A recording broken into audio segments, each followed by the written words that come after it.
There is a cave in Wales that most people have never heard of. A cave that swallowed 11,000 years of silence before anyone with a lantern and a notebook ever stepped inside it. And when they did, when the first real excavation began in 1912, what they pulled out of that cold, dark earth should have changed everything we thought we knew about who lived in Britain before recorded history even began. Bones, human bones, animal bones pressed against walls of stone that had not seen light since the last ice age. Carvings, symbols, arrangements of remains that did not fit the story that British archaeology was already building for itself. And then, quietly, without fanfare, without a national headline or a parliamentary debate, the cave was sealed, not flooded, not collapsed, sealed. A decision was made, papers were filed, and the entrance was closed off in a way that made access, for most of the following century, effectively impossible for independent researchers. This is the story of that cave. But it is also the story of everything those bones imply, everything that sealed entrance was meant to keep from becoming a conversation. If you are watching this to fall asleep, that is exactly why I make these videos. Maybe subscribe and let me know where you are right now and what time it is. We need to start somewhere that feels ordinary, because the most unsettling discoveries always begin in ordinary places.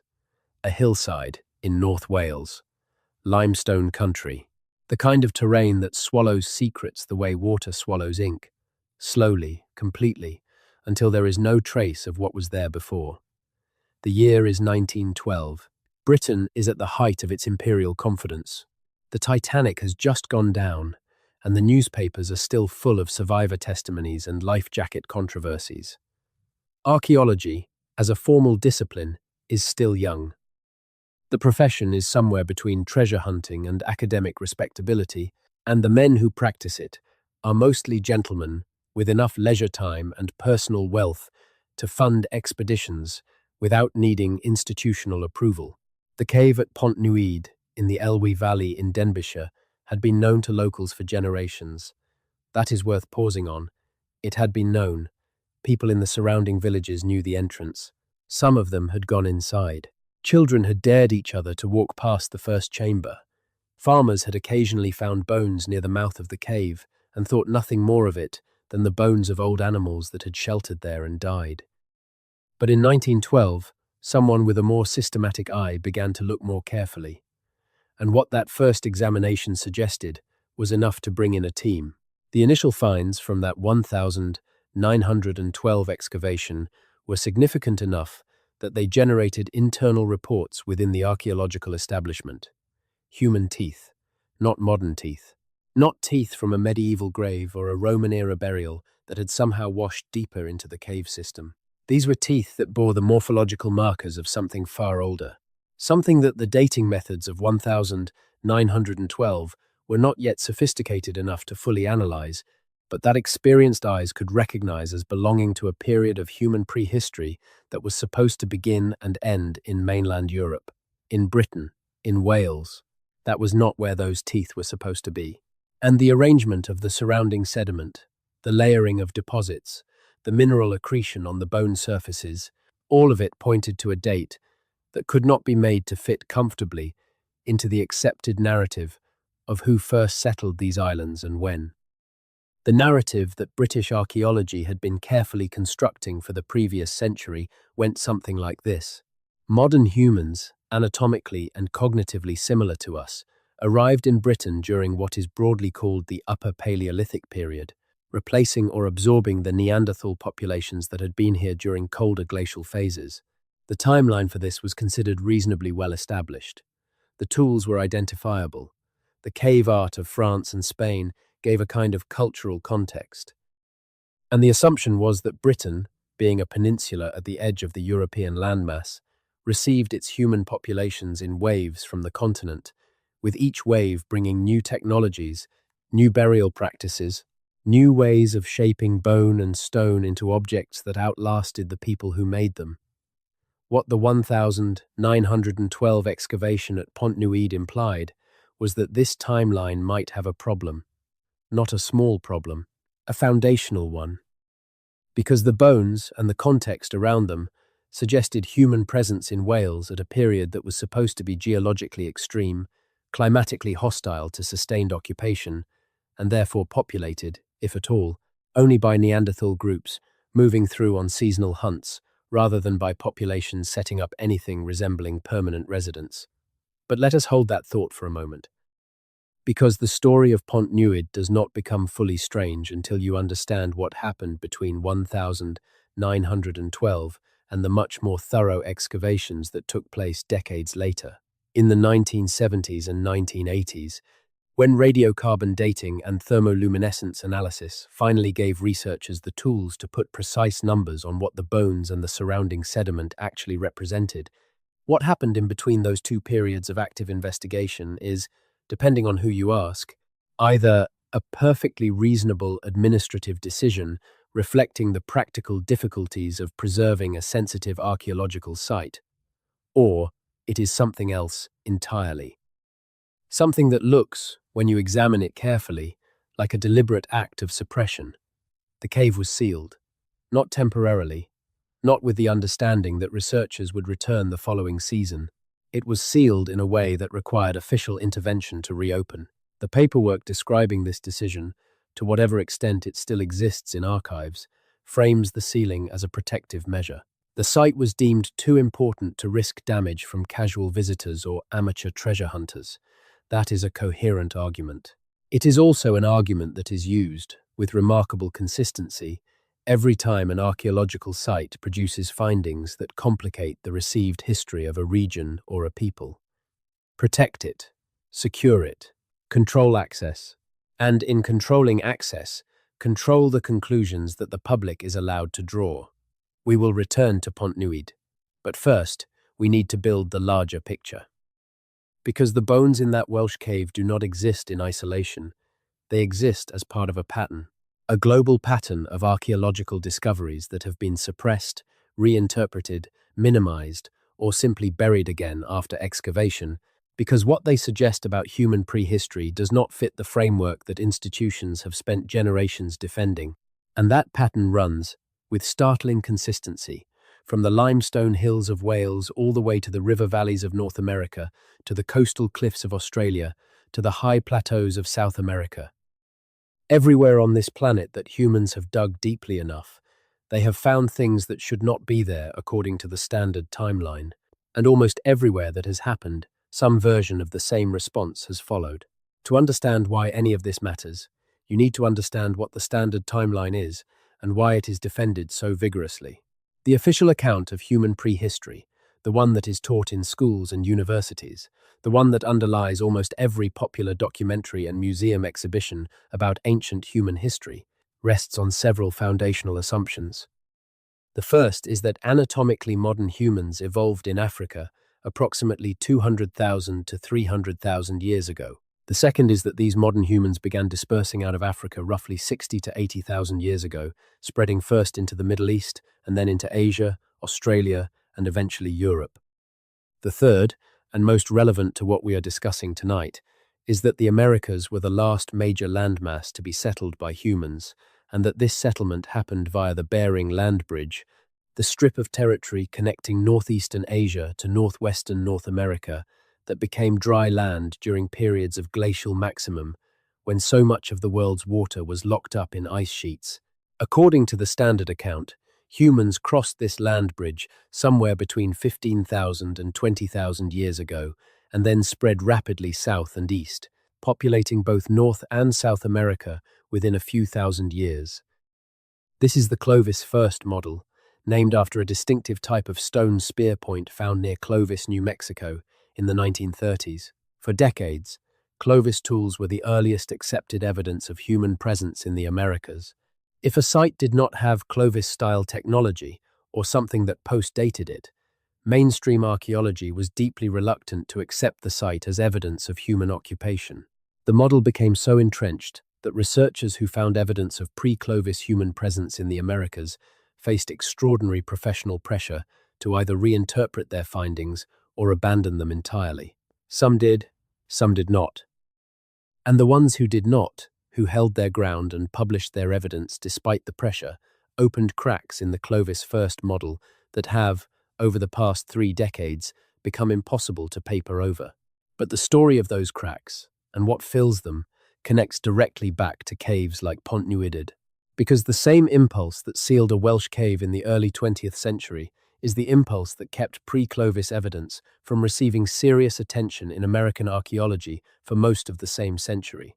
And understanding that connection is the key to understanding why the bones in that Welsh cave matter not just for British history, but for the entire human story. Let us go back to Wales. Let us go back to the cold interior of Pontnewydd Cave, in the limestone karst country of the Elwy Valley, in the years following the initial 1912 investigation. The cave system itself is not a single chamber. It is a complex network of passages and chambers, some of them easily accessible and some requiring more effort to reach. The deposits within those chambers represent an enormous span of time because caves collect things. They collect animal bones from predators who drag prey inside to eat in safety. They collect the remains of animals who shelter from winter cold and sometimes die there. They collect artifacts from human groups who use the caves for similar reasons, for shelter, for ceremonial purposes, for storage. And because cave environments can be remarkably stable, with consistent temperature and humidity and protection from the erosion that destroys surface sites, those deposits can preserve organic material for astonishing lengths of time.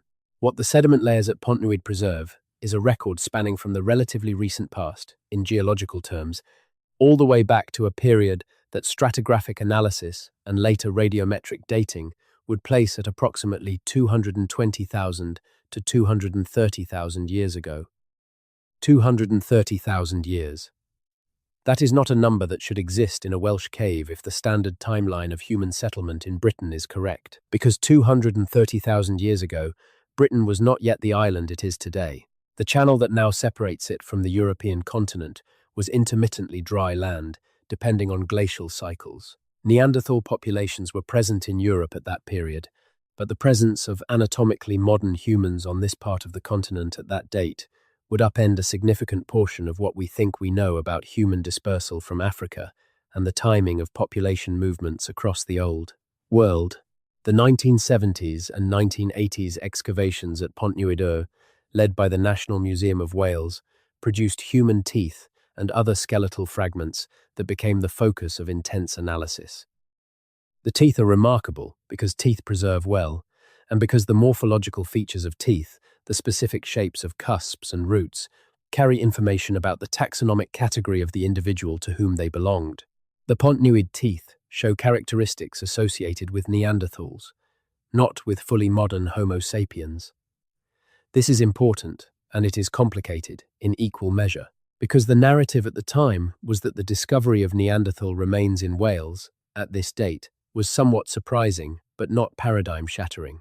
Neanderthals in Wales, 200,000 years ago, interesting, unexpected, but ultimately slottable into a revised version of the standard account that simply pushed back the date of Neanderthal presence on the British Isles. But there is a layer beneath that narrative. There is what the bones were found alongside. And there is the question of what else was in the cave that has not been fully reported in the published literature. Because Pontnewydd did not only produce hominid teeth, it produced worked stone tools. And those stone tools show a level of sophistication that creates a problem for the neat categorical distinction between what Neanderthals were capable of and what anatomically modern humans were capable of. The levollois technology represented in the Pontnewydd assemblage, the specific and highly controlled method of preparing a stone core to produce flakes of predetermined size and shape, was long considered to be a primarily European Neanderthal technique. But levollois technology has also been found in Africa at dates that precede its appearance in Europe, and it has been found in association with remains that are classified as early modern Homo sapiens rather than Neanderthal. The technology does not belong exclusively to one species or the other. It belongs to a level of cognitive sophistication that may have been more widely shared across hominid groups in this period than the standard taxonomy of species and subspecies wants to allow. And then there are the other things, the things that are harder to categorize. Bones that show evidence of processing that goes beyond simple butchery. Cut marks in patterns that suggest something more deliberate than the efficient extraction of meat and marrow for calories. Arrangements that were noted by the excavators in their field notebooks, but that received minimal attention in the published reports. This is a pattern that appears over and over again in the archaeological literature when a site produces something inconvenient. The field notes are thorough. The published report is selective. The selective version is what becomes the cited source that subsequent researchers rely on when they build their understanding of what a particular site represents. The sealing of Pontnewydd cave after the initial 20th century investigations is not, taken in isolation, a smoking gun. It is a data point. But data points accumulate.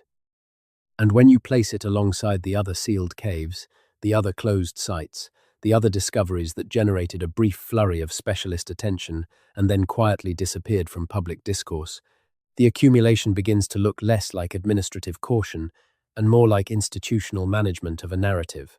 There is a much larger conversation happening beneath the surface of mainstream archaeology, and it has been happening for decades.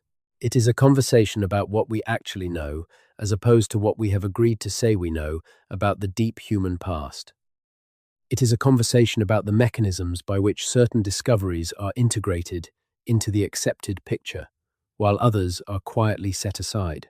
And it is a conversation that keeps returning, with uncomfortable persistence, to specific geographic locations where the evidence is most anomalous. Wales is one of those locations, but it is far from the only one. Consider what was happening on the other side of the Atlantic during roughly the same period that the Pontnewydd cave was being investigated and then sealed.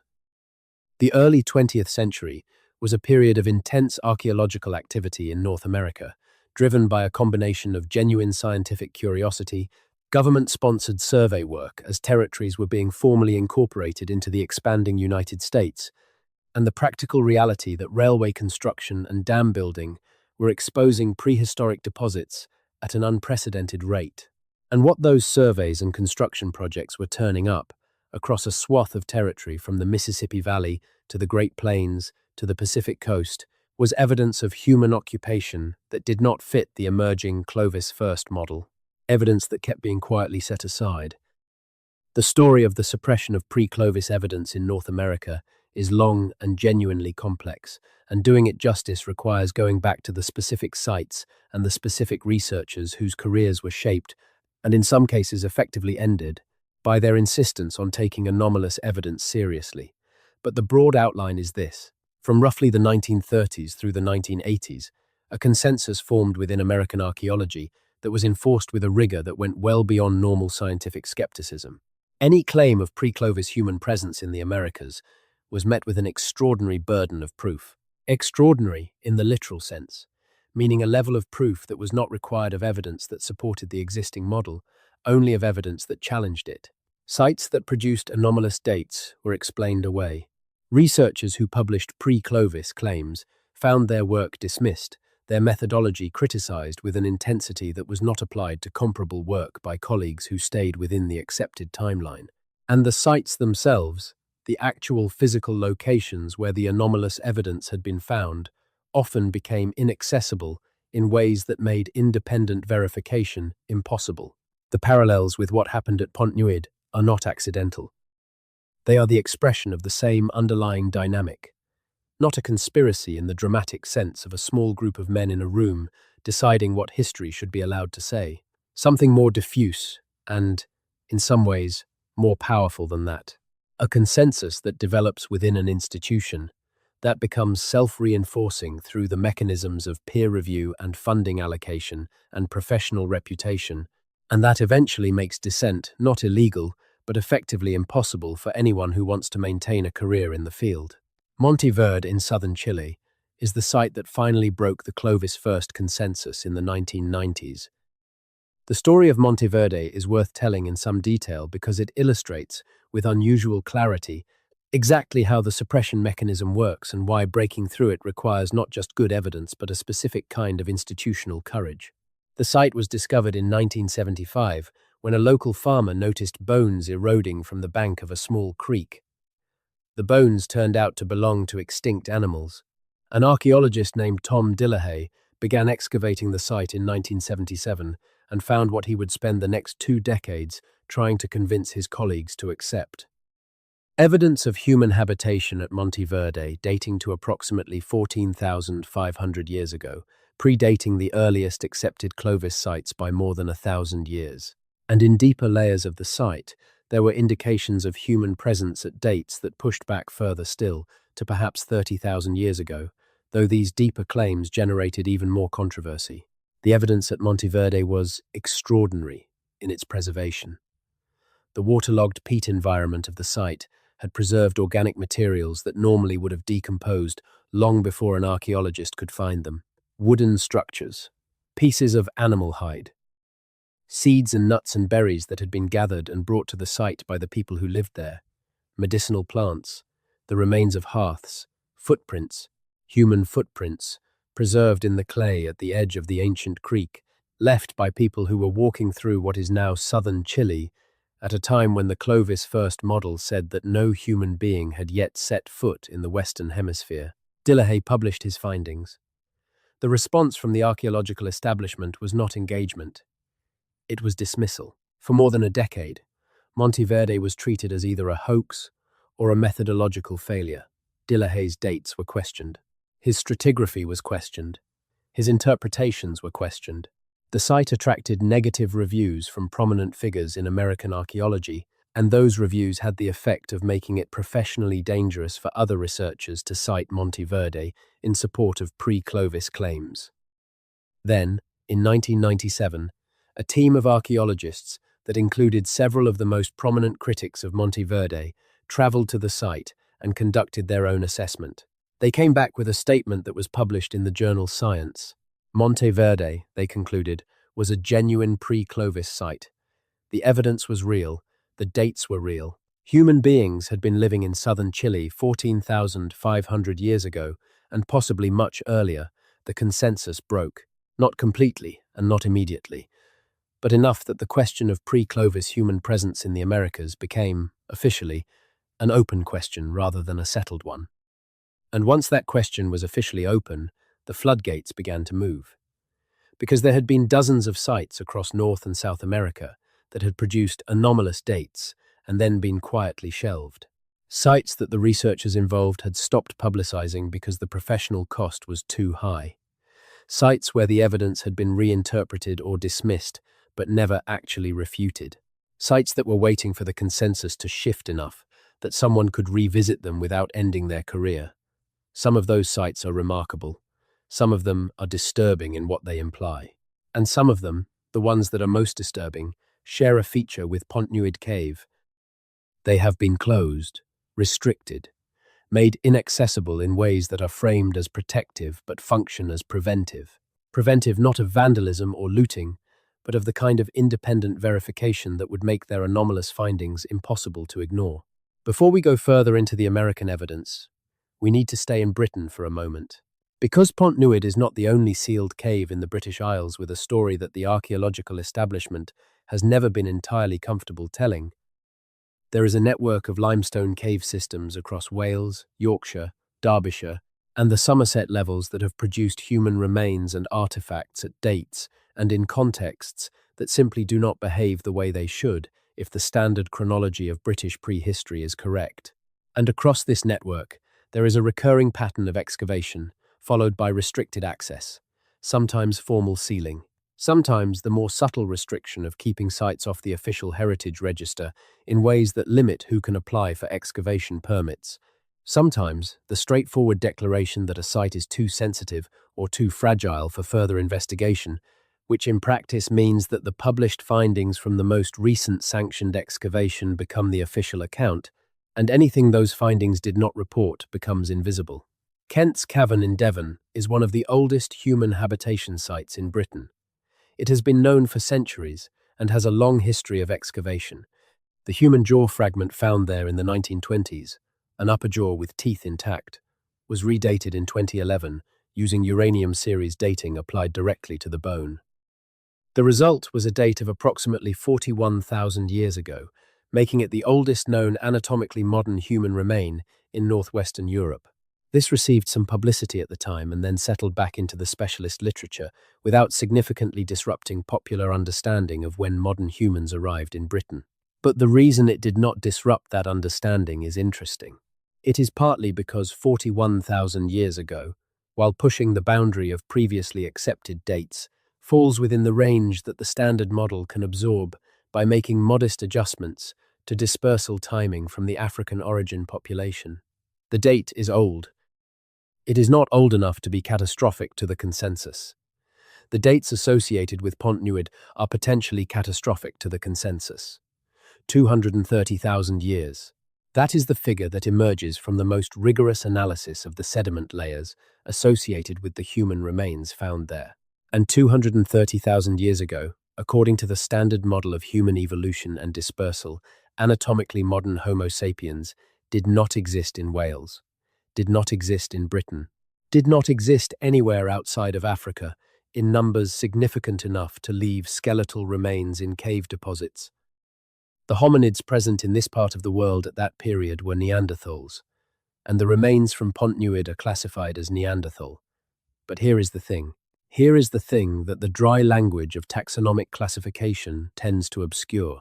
The distinction between Neanderthal and anatomically modern Homo sapiens is a distinction that has been progressively complicated by every new piece of ancient DNA evidence and every new analysis of archaeological assemblages from sites where the two populations overlapped. We now know, with certainty, that anatomically modern humans and Neanderthals interbred. We know this because the genomes of modern humans outside Africa carry Neanderthal DNA. Between 1 and 4% of the genome of any non-African person alive today came from Neanderthals. We know that this interbreeding happened not once but multiple times, in multiple locations, over an extended period. We know that the cognitive and technological gap between the two populations was smaller than it was assumed to be for most of the 20th century. We know that Neanderthals used pigments, made personal ornaments, and engaged in behaviors that were previously classified as exclusively modern human behaviors. The crisp taxonomic boundary that made it easy to assign Pontnewydd to the Neanderthal category and then continue as if nothing unusual had happened is not a crisp boundary at all. It is a convenience. A way of managing complexity by imposing a categorical distinction that the underlying biology does not fully support. Which brings us back to the question of the sealed cave and what it was sealing in. Because if the Pontnewydd remains represent not a clearly separate archaic population but rather a population that was already showing what paleoanthropologists call introgression, evidence of genetic mixing between lineages that had been classified as distinct species, then the implications for our understanding of human origins in northwestern Europe are significant. Not just interesting, significant. Significant in the sense that they require revising not just the timeline but the model itself. And revisions to the model, in any field that has institutional weight and professional hierarchies and funding structures attached to its current assumptions, are not welcomed. They are resisted. Let us now turn to the North American evidence. Not just Monte Verde, but the full picture of what pre-Clovis archaeology has revealed over the past 3 decades, because that full picture is staggering. It is staggering in the geographic breadth of the evidence, in the variety of the technologies represented, and in the implications for who was in the Americas and how they got there. The Bering Land Bridge route from northeastern Asia into Alaska is not wrong. People did come that way. The genetic and archaeological evidence for that is solid. But coming that way is not the same as being the first people to arrive in the Americas. And a growing body of evidence suggests that the Bering Land Bridge migration, whatever its timing, was not the first human presence in the Western Hemisphere. The Topper site in South Carolina is one of the most important and most contested pre-Clovis sites in North America. It was discovered in the 1980s and has been excavated by a team from the University of South Carolina for decades. The site sits on a terrace above the Savannah River, in a region that has produced Clovis points and other well-understood Paleo-Indian artifacts at shallower levels of the deposit. But below the Clovis layer, the excavation has produced a lithic assemblage, stone tools and tool-making debris that radiocarbon dates place at approximately 16,000 years ago, clearly pre-Clovis. And below even that layer, at depths that reach down to sediment estimated to be 50,000 years old, there are what the excavators describe as further evidence of human activity. Burned plant material in association with chert flakes, not natural flakes from freeze-thaw cycles or geological pressure, flakes that show the characteristic conchoidal fracture patterns of deliberate napping, the controlled removal of stone by striking with another stone or a bone or antler hammer, 50,000 years ago in South Carolina. That is not a date that the standard model can accommodate by making modest adjustments. That is a date that, if confirmed, changes the entire story of human settlement of the Americas from a relatively recent migration event into something far older and far more complex. The researchers who excavated the deepest levels at Topper have been careful, rigorous, and consistent in their methodology. Their work has been reviewed. It has been critiqued. The critiques have focused mainly on the question of whether the flakes in the deepest levels are genuinely human-made or could result from natural processes. This is a legitimate scientific question, but it is a question that has been asked with an intensity that suggests something beyond normal scientific skepticism. It has been asked in a way that reflects the same dynamic that kept Monte Verde outside the acceptable consensus for decades, the same dynamic that has, in Britain, resulted in sites like Pontnewydd being sealed rather than further investigated. The Meadowcroft rock shelter in Pennsylvania is another pre-Clovis site with a long and contentious history.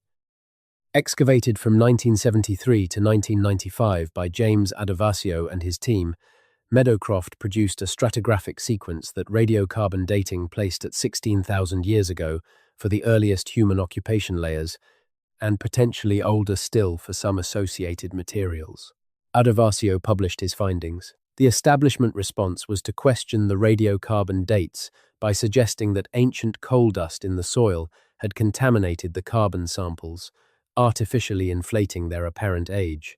This is a phenomenon called old carbon error, and it is a genuine methodological concern in some contexts.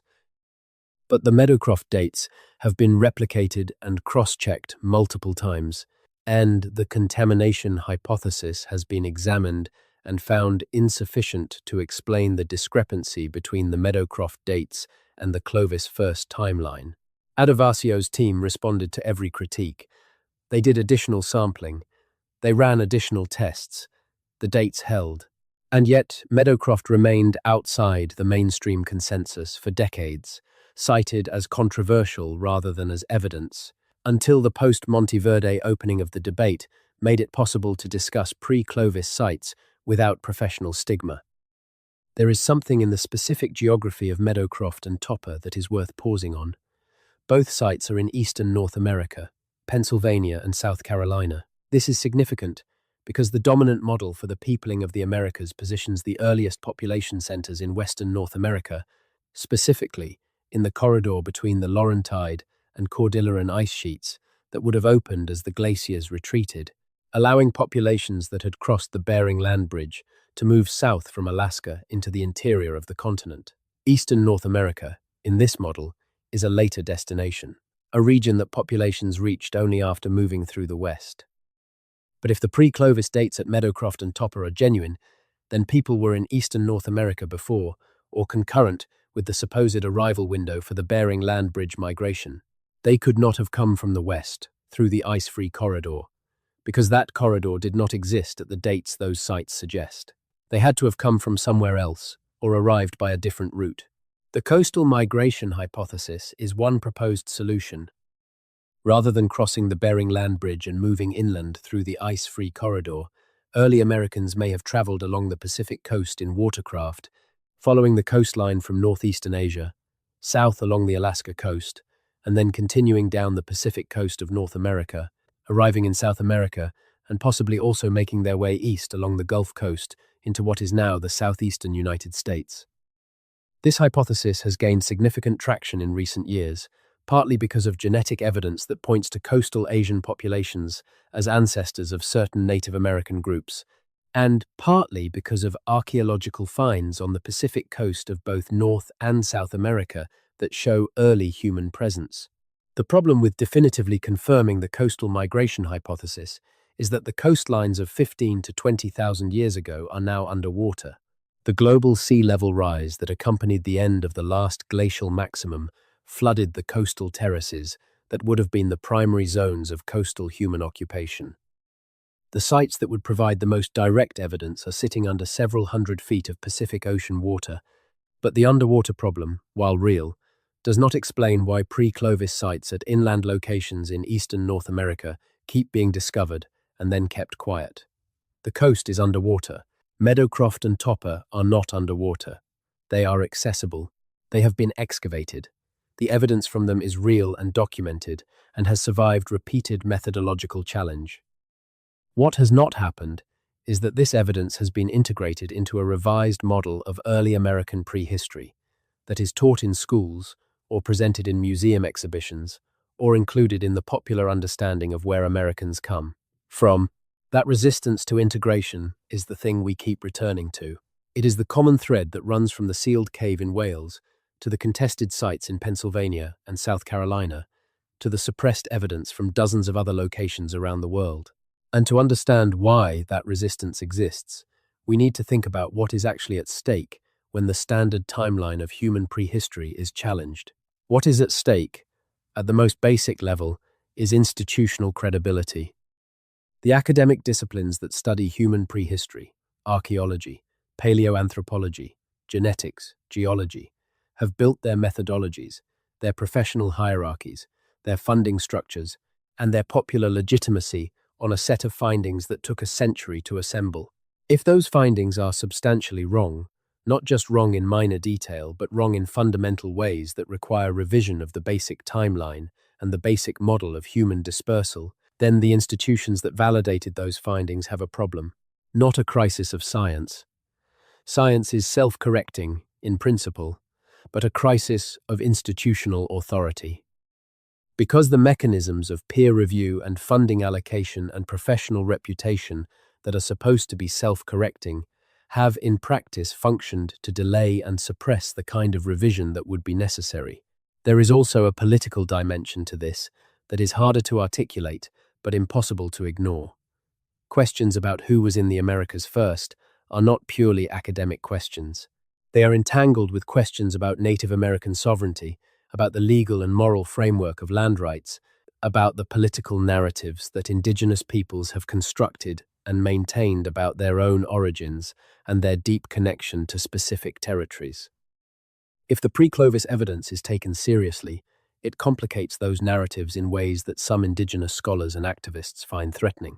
It is also worth noting that the suppression of pre-Clovis evidence has historically been used in ways that were harmful to indigenous peoples, as justification for dismissing their oral traditions about their own histories and origins as primitive mythology rather than preserved memory of actual events.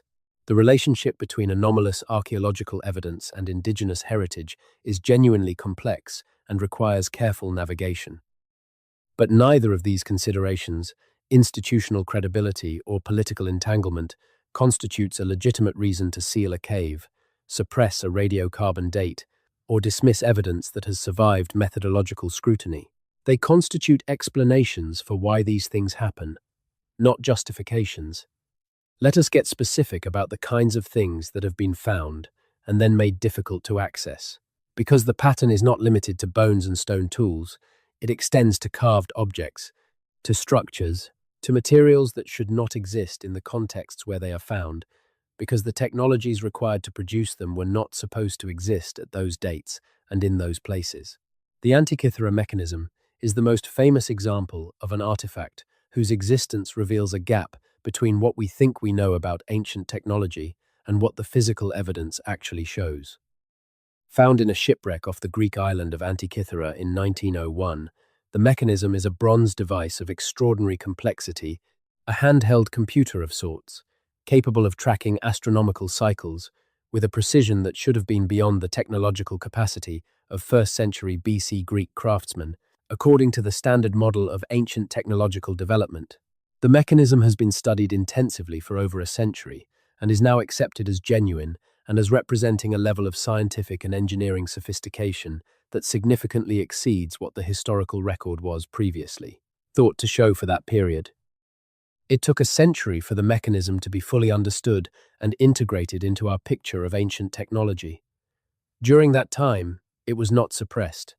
It was in a museum. It was accessible. researchers could study it. The integration took a century because the device is genuinely complex and required sophisticated imaging technology to fully decode. But it was not hidden. The artifacts that are hidden, or that become inaccessible after their initial discovery, are different from the Antikythera mechanism in one important way. They are not anomalous in the sense of being sophisticated beyond their period. They are anomalous in the sense of being in the wrong place, or being associated with the wrong people, or implying connections between distant populations that the standard model says should not have been connected. These are the artifacts that disappear into institutional collections and are listed in catalogues as too fragile to be put on display. These are the sites that are sealed for conservation purposes. These are the findings that receive two-line mentions in the appendices of excavation reports and are never followed up. In Britain, the accumulation of such findings is substantial. Across the limestone cave systems of Wales and Yorkshire, there are skeletal remains and associated artifacts that date to periods and show cultural characteristics that should not coexist according to the received chronology. Some of these have been published in specialist journals and then effectively ignored by the mainstream. Some have been mentioned in preliminary reports and then never followed up with a final publication.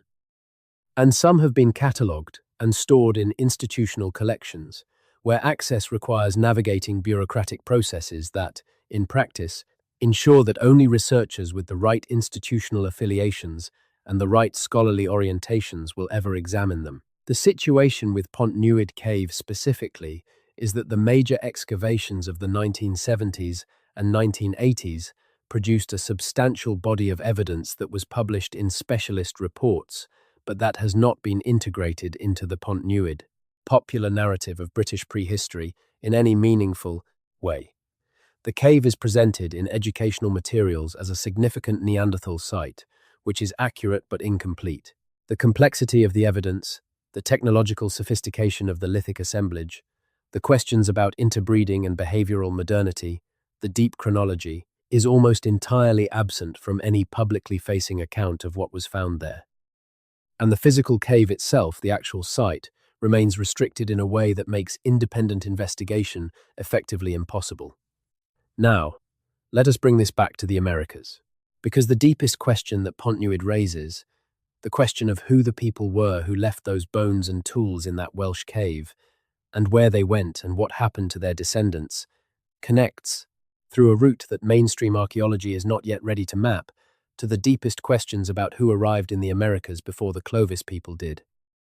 There is a tradition in pre-Columbian studies, one that spent most of the 20th century in the intellectual equivalent of Pontnewydd Cave, sealed and inaccessible, because acknowledging it would require revising too much of what the discipline had built, that some populations reached the Americas not from Northeast Asia via the Bering Land Bridge, but from Western Europe along the North Atlantic ice edge. The Solutrean hypothesis, as it is called, was proposed in the 1990s by Dennis Stanford of the Smithsonian Institution and Bruce Bradley of the University of Exeter. They argued that the technological similarities between the stone tool assemblages of the Solutrean culture of Ice Age, France and Spain, and the Clovis tools of North America were too specific and too detailed to be the result of independent invention.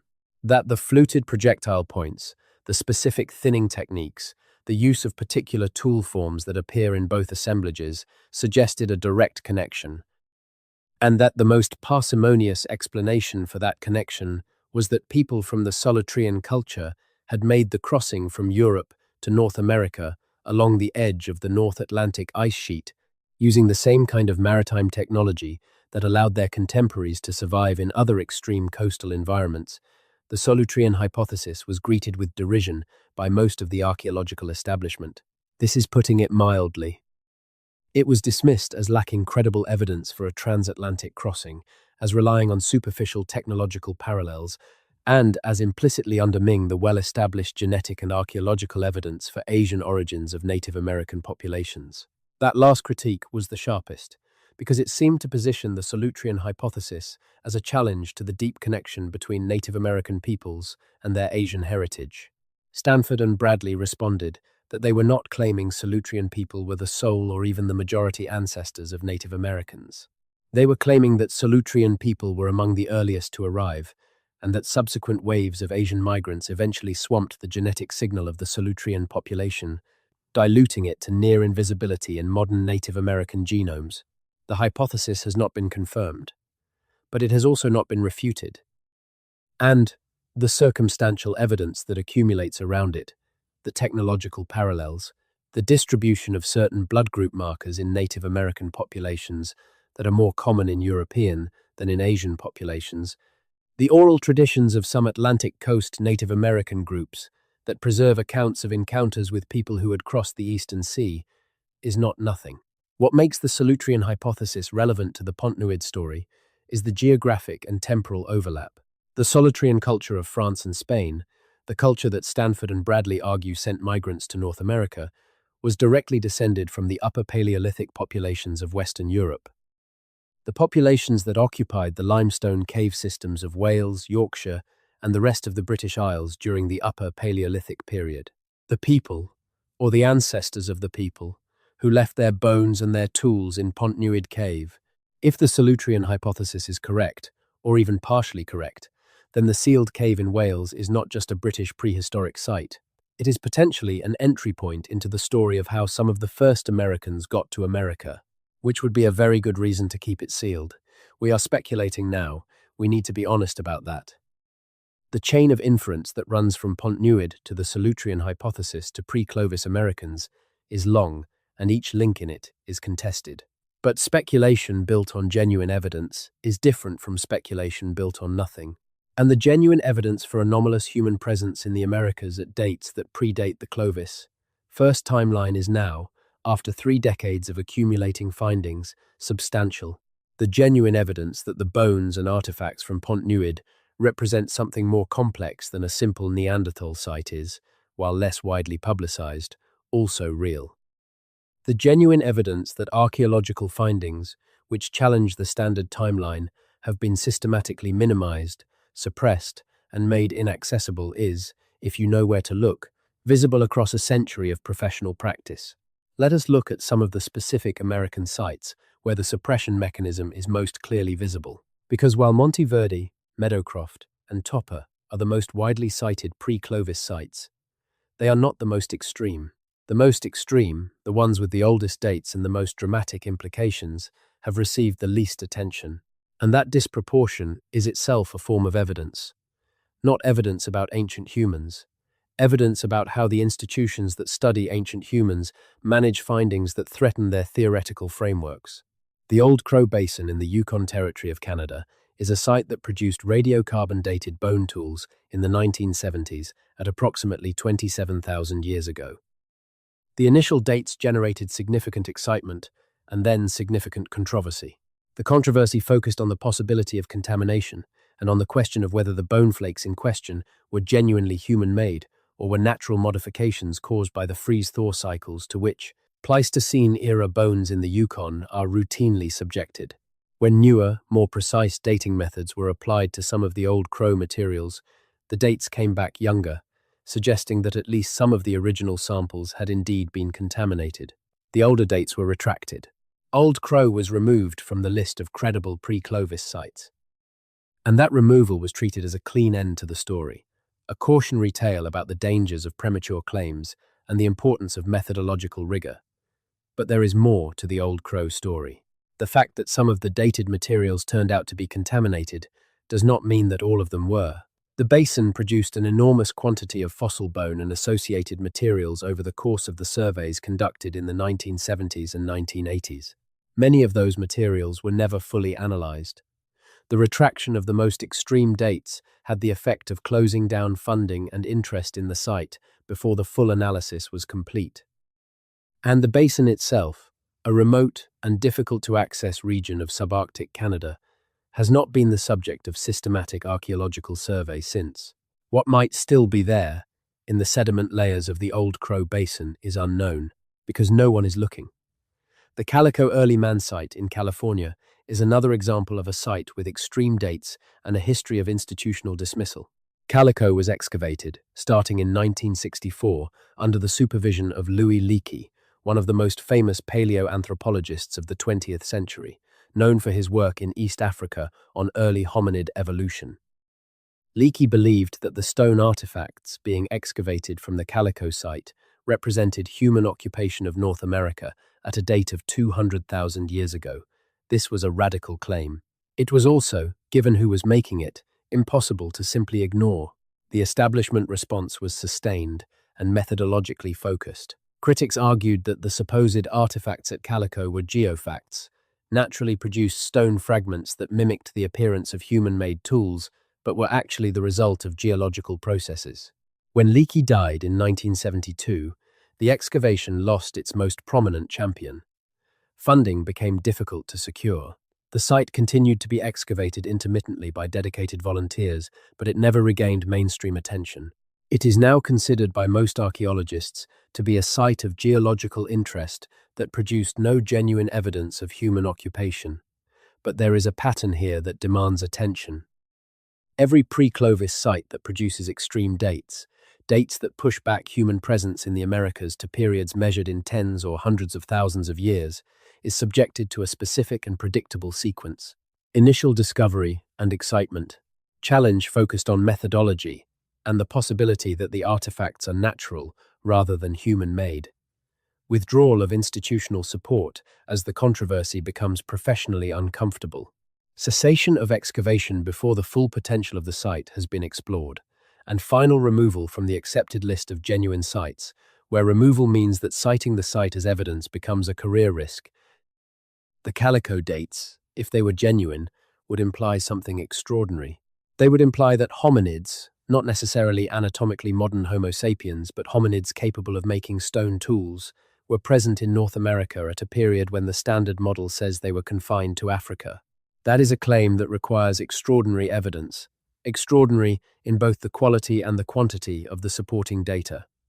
The evidence from Calico was not extraordinary in that sense, but the reflexive dismissal of Calico and of every site that produces pre-Clovis dates, regardless of the quality of the evidence, is also not extraordinary in the scientific sense.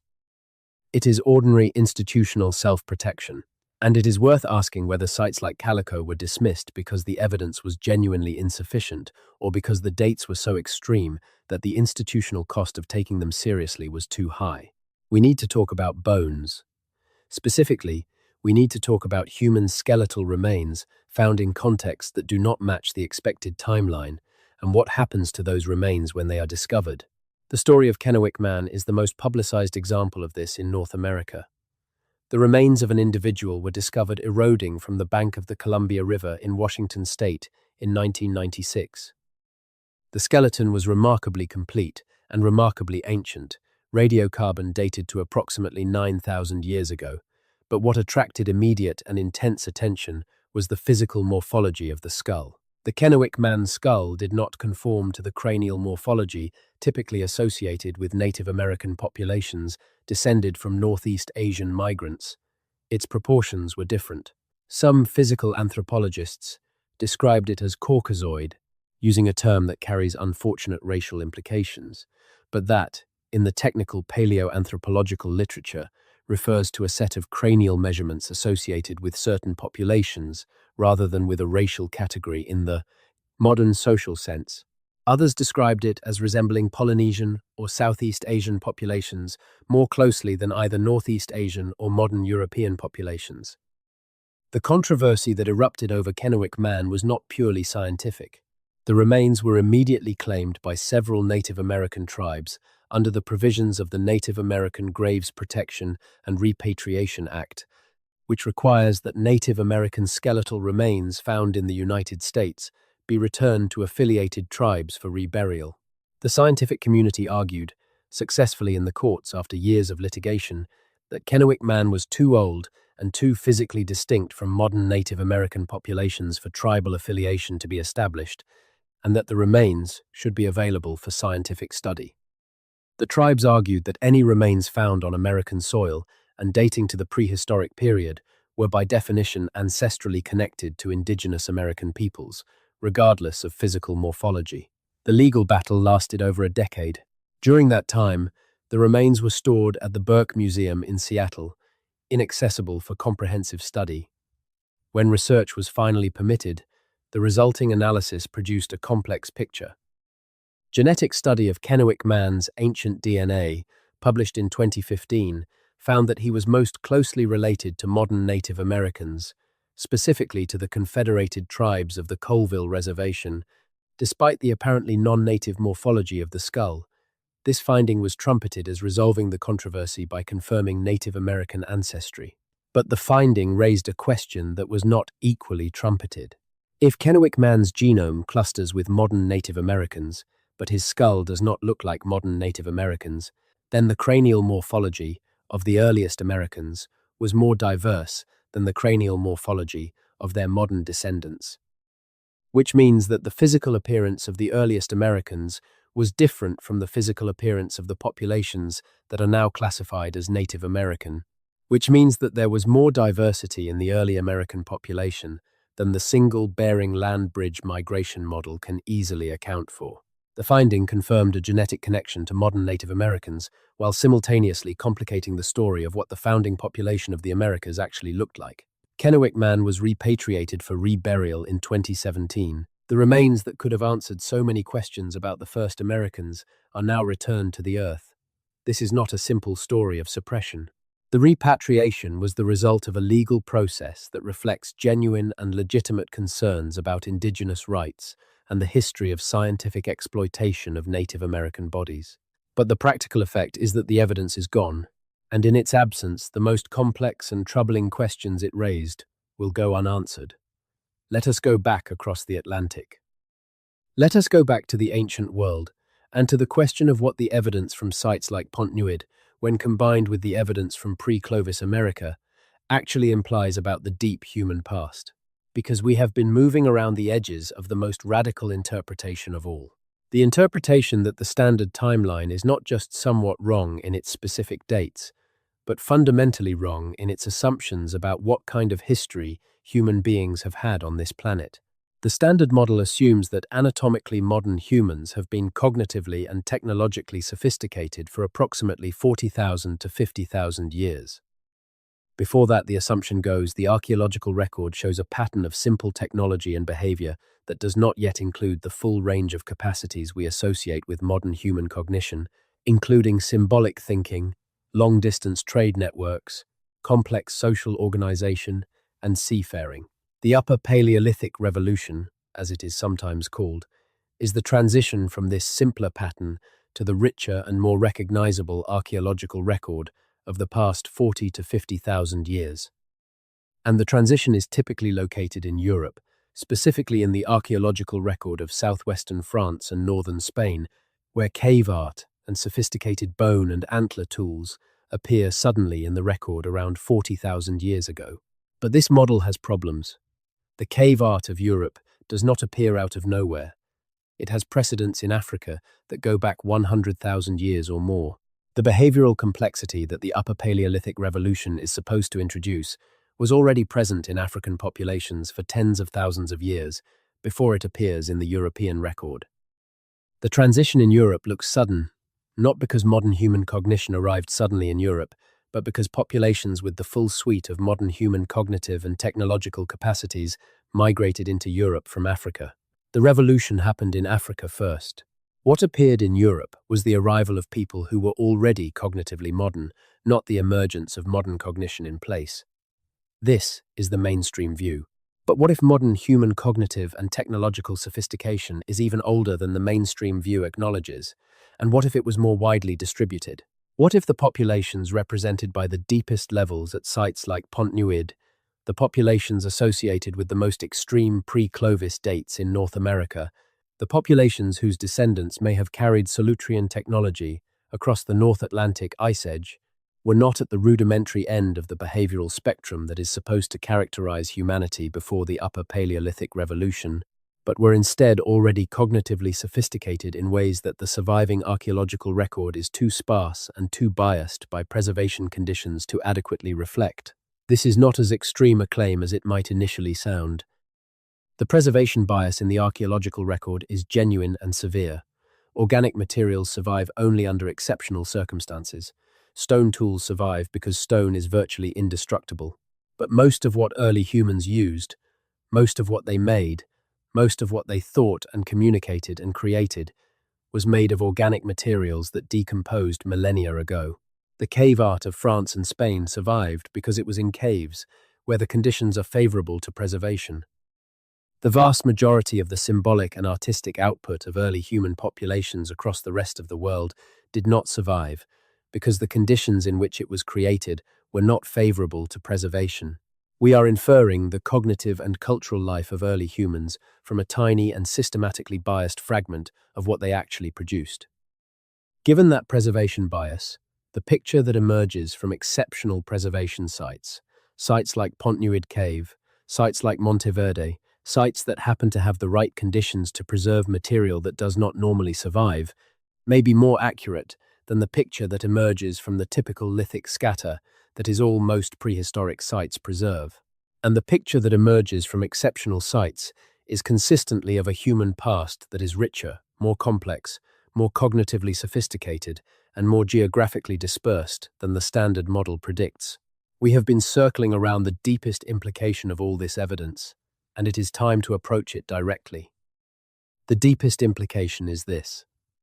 If pre-Clovis populations were in the Americas thousands of years before the Clovis migration, if those pre-Clovis populations represent one or more migrations from populations that were already in place in Western Europe and possibly other parts of the world, if the standard model of human dispersal from Africa over the past 60,000 to 80,000 years is the complete picture of how humans got to where they are, and if the evidence for anomalous human presence in places and at times that this model cannot account for keeps accumulating, then the most parsimonious explanation is not that the anomalous evidence is wrong. It is that the standard model is incomplete, that it is missing one or more significant chapters of human prehistory. Chapters that have been made difficult to read by the combined effects of poor preservation, institutional suppression, and the human tendency to defend the models we have built our careers on. What those missing chapters contain is not something that can be definitively stated from the available evidence, but some things can be inferred. The population history of the Americas is more complex than the Bering Land Bridge model alone can account for. Multiple migrations from multiple source populations via multiple routes at multiple time periods is a model that fits the available evidence better than the single migration, single route model. The population history of northwestern Europe, including the British Isles, is also more complex than the standard model acknowledges. The evidence from sites like Pontnewydd suggests a deep human presence in this part of the world that predates the populations who are usually identified as the first modern humans in Britain. And the connections between these two stories, the Welsh cave and the American pre-Clovis sites, are not merely metaphorical.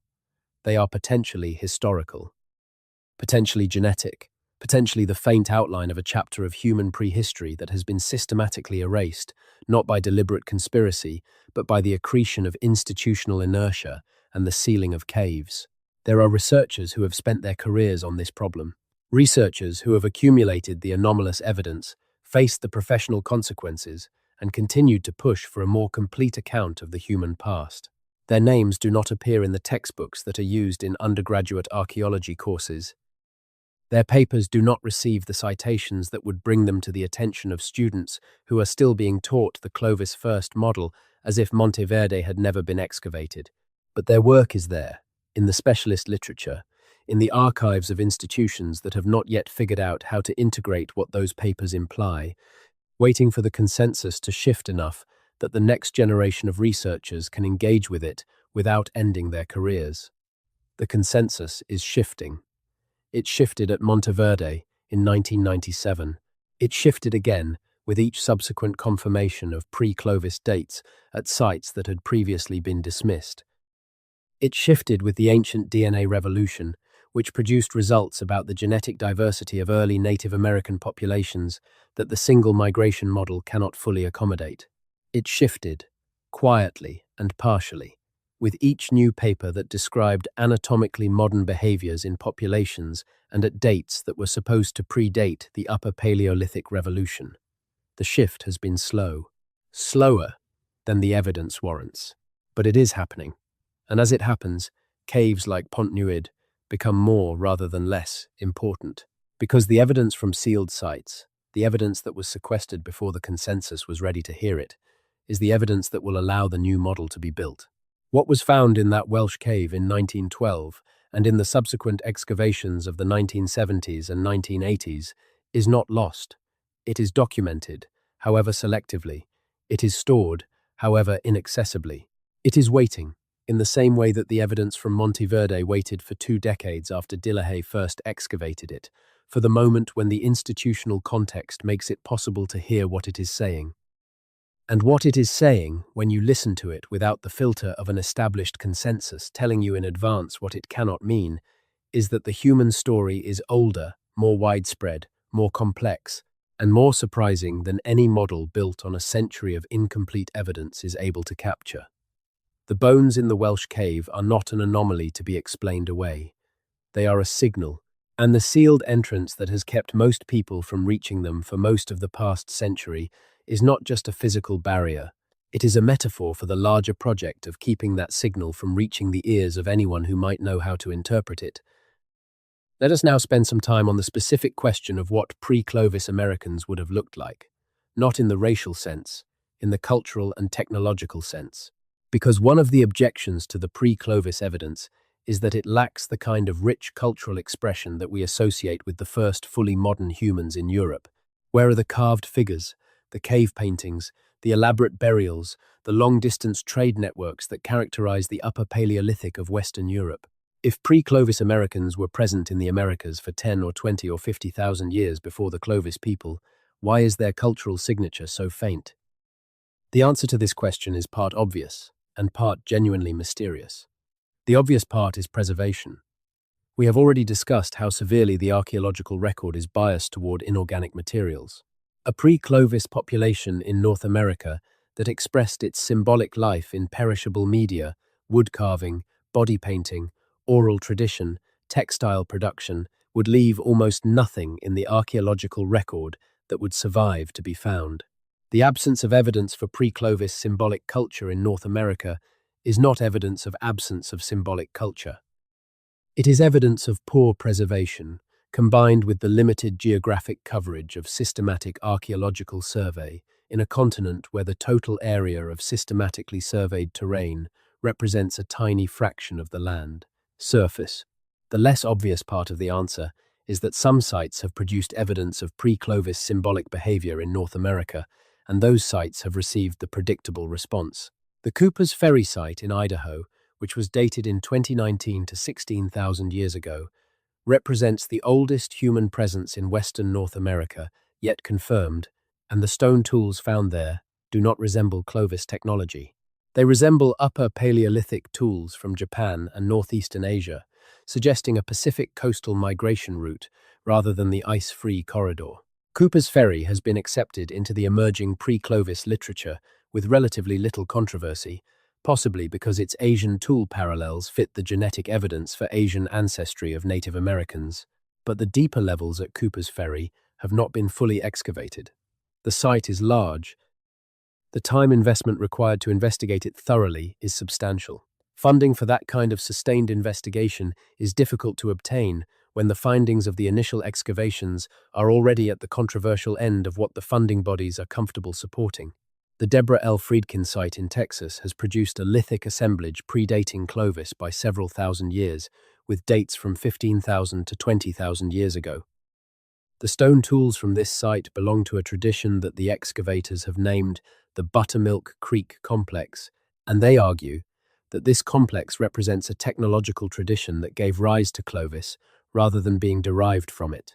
If this is correct, it means that Clovis technology developed in North America rather than being imported from Northeast Asia by the Clovis migration, which means there were already people in North America making sophisticated stone tools before the Clovis people arrived. The Friedkin site evidence has been published, has been reviewed, and has been accepted into the academic literature as credible. It represents the kind of incremental revision that the Post-Monte Verde consensus can accommodate. But the full implications of a North American origin for Clovis technology, if confirmed, would be far more radical than the publication of the findings alone suggests. The full picture, when you stand back from the individual site reports and the specialist debates and try to see the overall shape of the evidence, is of a continent that was not empty or thinly populated before the Clovis people arrived. It is a continent that had been receiving human populations from multiple directions and via multiple routes for a period of time that we are only beginning to quantify, but that is almost certainly substantially longer than the Clovis first model allows. And those populations, the ones who were there first, the ones whose bones and tools and camp debris and footprints appear in sites that have been dated to periods before Clovis, were not savages stumbling through wilderness. They were people. Cognitively sophisticated people with the same kind of social and cultural complexity that humans everywhere and at every period of their existence have developed to manage the business of living in a specific environment. They hunted, they gathered, they made tools, they communicated, they buried their dead, in at least some cases. They had knowledge of their landscape that allowed them to find food and water and shelter across a continent that ranged from subarctic to tropical in its environmental character, and they persisted. For thousands of years they persisted, until the world changed in ways that ended them or absorbed them, or both. The Clovis people were probably not simple invaders who wiped out the pre-Clovis population. The picture is more likely to be one of encounter and amalgamation and competition and sometimes conflict that played out over generations, and the genetic and cultural legacy of which is visible for those who know how to read it in the diversity of modern Native American populations. The oral traditions of indigenous peoples across North America preserve accounts of earlier inhabitants, of people who were there before the current population arrived, of beings who were different, who lived in ways that are now obscure, who left marks on the landscape that the later arrivals found but did not entirely understand.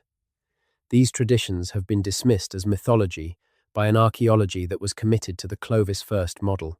They have been treated as symbolic rather than historical. But oral traditions in other parts of the world, traditions that were similarly dismissed as mythology, have in some cases been vindicated by archaeological investigation. The Australian Aboriginal tradition of a time when the sea was closer to the interior of the continent turned out to describe the actual conditions of the coastline before the post-glacial sea level rise, preserved across 65,000 years of oral transmission. If Aboriginal Australians can accurately preserve memories of geological events that happened 65,000 years ago, the oral traditions of Indigenous Americans about earlier inhabitants deserve more than dismissal. We have been in the cave for a long time now. In the Welsh cave, in the American cave of geological deep time, in the institutional cave of academic consensus. Let us come out into something like open air. Let us ask the direct question. If the evidence is as suggestive as we have been describing, if the pre-Clovis case is as strong as the post-Monte Verde literature suggests, if the sealed cave in Wales contains what it appears to contain, then why is this not common knowledge? Why is it not taught in schools? Why does the popular understanding of human prehistory still broadly conform to the Clovis first model and the conservative chronology for human arrival in the British Isles? Part of the answer is simple inertia. The pipeline, from specialist research to popular understanding, is slow. Findings that are accepted within a specialist community take decades to percolate into textbooks and museum exhibitions and television documentaries. The Clovis first consensus broke in 1997. It is now approaching 3 decades since that break, and the popular understanding has moved some distance from the old model, but has not yet caught up to where the evidence now points. That is normal. That is how knowledge diffuses through a culture, slowly, with friction. With the resistance of received wisdom, it takes time. But part of the answer is also less benign than simple inertia. There are active choices being made about what evidence gets amplified and what evidence gets minimized. There are funding decisions that determine which sites get excavated and which sites remain sealed. There are publication decisions that determine which findings get the attention of major journals and which findings get consigned to specialist publications that most people will never read. There are institutional decisions about which collections get digitized and made publicly accessible and which collections remain in archival storage, where examining them requires the kind of institutional connection and scholarly credibility that functions as a filter for who is allowed to know what the collections contain. These are not decisions made by a sinister cabal, They are decisions made by people who are doing their jobs within institutions that have particular priorities and particular vulnerabilities. But the cumulative effect of those decisions is to maintain a gap between what the evidence actually shows and what the public is told the evidence shows. And that gap, maintained across decades and across disciplines and across national boundaries, is the functional equivalent of a sealed cave. Pontnewydd cave was sealed. The Kennewick man remains were reburied. The Calico site was declared a geological artifact. Old Crow was dismissed as contaminated. The Topper deep levels are awaiting funding that is not forthcoming. The Cooper's Ferry site is incompletely excavated. The coastal migration route is buried under the Pacific Ocean. The deeper levels at dozens of other sites across North America and Western Europe remain uninvestigated because the resources to investigate them are not available to the researchers who would most benefit from investigating them. Each of these outcomes has a specific, articulable reason that sounds sensible in isolation. Taken together, they form a pattern of access restricted, evidence minimized, questions discouraged, and a story maintained that is simpler than the evidence warrants. The story that is maintained goes like this. Modern humans evolved in Africa and spread out from there relatively recently. They reached the Americas last and did so via a single route at a relatively late date. The history of human civilization is therefore shallow, a matter of tens of thousands of years rather than hundreds of thousands, and the deep prehistoric past was a time of simple people with simple technologies living simple lives. This is a comfortable story. It is a story that makes the modern world seem like the inevitable endpoint of a long, gradual improvement in human capability. It is a story that keeps the deep past safely distant and safely foreign, so that the achievements of our own civilization seem genuinely unprecedented rather than merely the latest expression of capacities that human beings have had in various forms for a very long time. The story that the evidence points toward is more unsettling. It is a story in which human cognitive and technological sophistication is much older than the standard model acknowledges, in which the deep prehistoric past was inhabited not by simple brutes, but by people with the full range of human capacities, expressing those capacities in ways that the archaeological record is too incomplete to fully reconstruct. In which the Americas were not an empty wilderness awaiting the arrival of the Clovis people, but a continent that had been absorbing human populations for a period of time that is, as yet, imperfectly quantified, but that is certainly longer, and possibly much longer, than the standard model allows, and in which the connections between the human populations of different parts of the world in the deep prehistoric past were more extensive, more frequent, and more consequential than the standard model of isolated parallel development suggests. This is not a story about aliens or ancient super-civilizations or any of the other exotic explanations that populate the more sensational end of the alternative archaeology genre.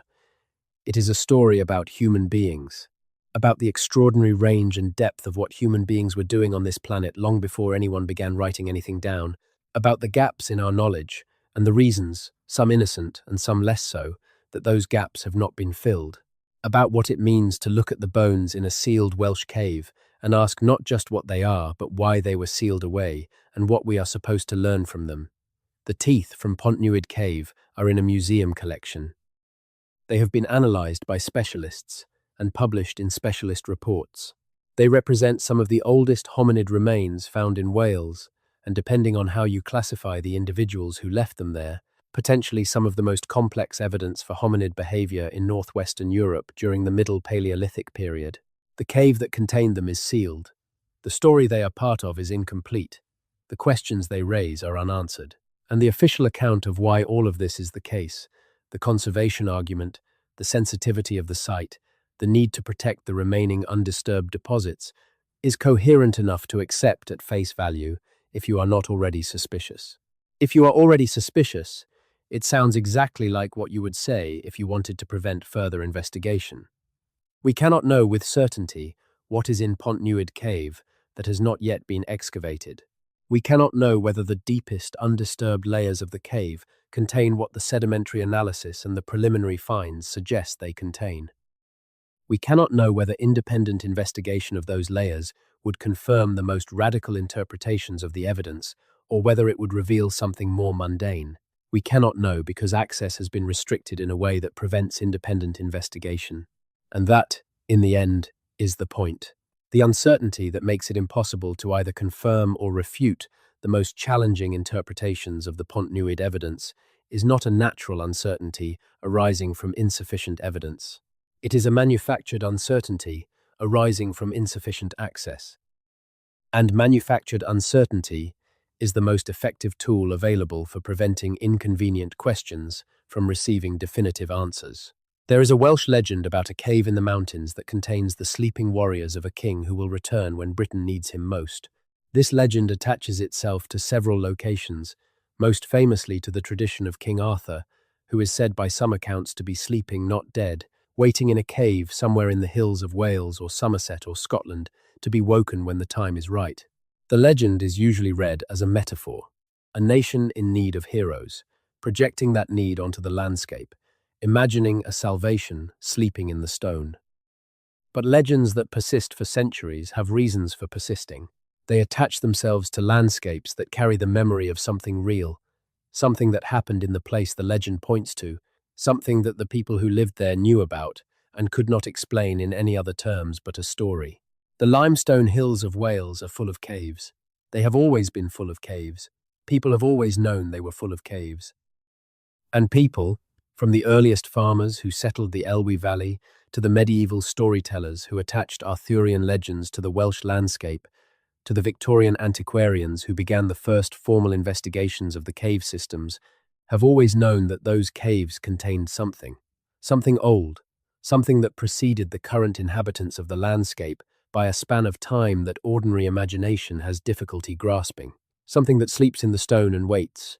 The bones in Pontnewydd Cave are not the bones of King Arthur. They are the bones of people, or near people, who lived in Wales at a time when the Welsh language, the English language, and every other language currently spoken on the island of Britain was thousands of years in the future. They are the bones of people who hunted in forests that no longer exist, who made tools from stone that was quarried at sites that are now buried under farmland, who carried the world's oldest human cognitive toolkit into a landscape that they may have inhabited for generations and then abandoned, or from which they may have been displaced, or into which they may have slowly been absorbed by later arrivals. Their story is incomplete. Their bones are sealed in a cave. And the questions they raise about who we are and where we come from, and how long the human journey has actually been going on, are waiting, in the cold dark of the Elwy Valley, for someone with the institutional authority and the intellectual courage to open the cave and listen. The evidence we have been discussing tonight, from Pontnewydd and from the pre-Clovis sites of North America, and from the wider pattern of anomalous findings that the institutional machinery of archaeology has spent a century minimizing, is not conclusive. Science is not done. The models are not final. The dates are not all certain. There is genuine room for uncertainty about specific findings and specific interpretations, but the uncertainty cuts both ways. It is not only the anomalous evidence that is uncertain. The standard model is also built on incomplete evidence, systematically biased towards certain kinds of preservation and certain kinds of sites and certain methodological approaches that have their own blind spots and limitations. What is certain is that the human past is deeper and stranger than the textbooks suggest. What is certain is that some of the evidence for that depth and strangeness has been made inaccessible. What is certain is that the questions raised by a sealed cave in Wales and a string of contested pre-Clovis sites across the Americas are not questions that archaeology has answered. They are questions that archaeology has, in important respects, avoided. And the avoidance itself, the sealing, the dismissal, the bureaucratic restriction, the selective publication, is a kind of evidence not about what happened in the deep prehistoric past, but about what is happening in the professional present, about the mechanisms by which a discipline manages the challenge of findings that threaten its foundations, about the human tendency, in science as everywhere else, to protect the story we already know rather than risk the discomfort of a story we do not. The bones in the cave are waiting. The pre-Clovis sites are waiting. The ancient DNA from populations that do not fit the standard dispersal model is accumulating in laboratory freezers around the world, waiting to be analyzed and integrated into a revised account of the human past. The revision is coming.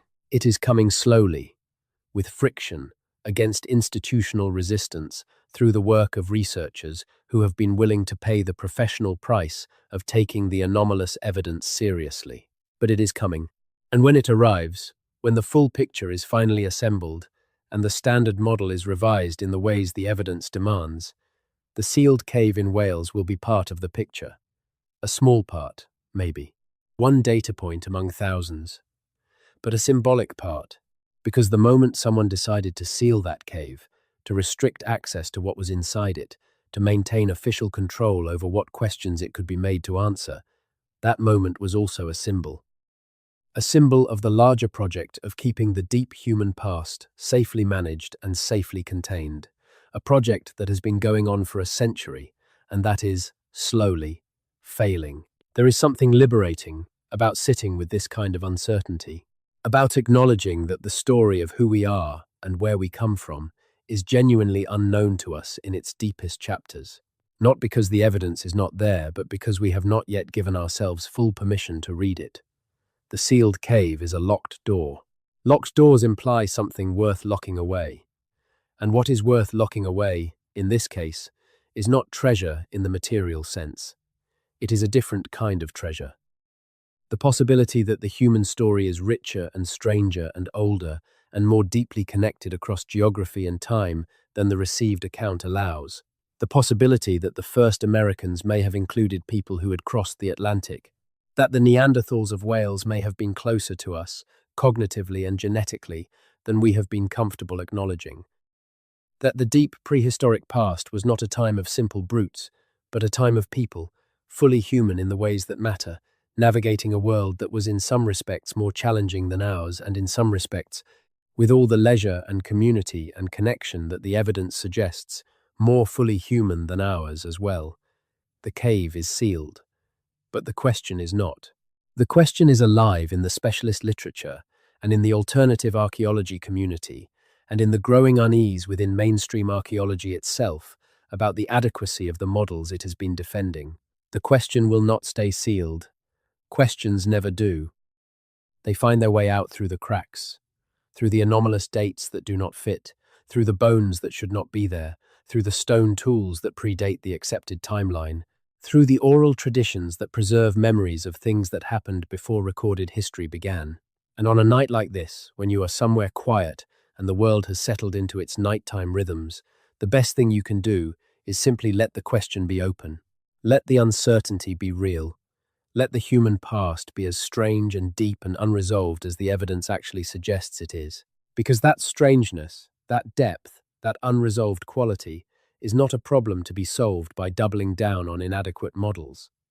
It is an invitation to take seriously the possibility that we do not yet know who we are, that the sealed cave contains a version of our origin story that is more complex and more interesting than the one we have been teaching ourselves, that the bones waiting in the dark are trying to tell us something, and that listening, really listening, requires the willingness to unseal the cave.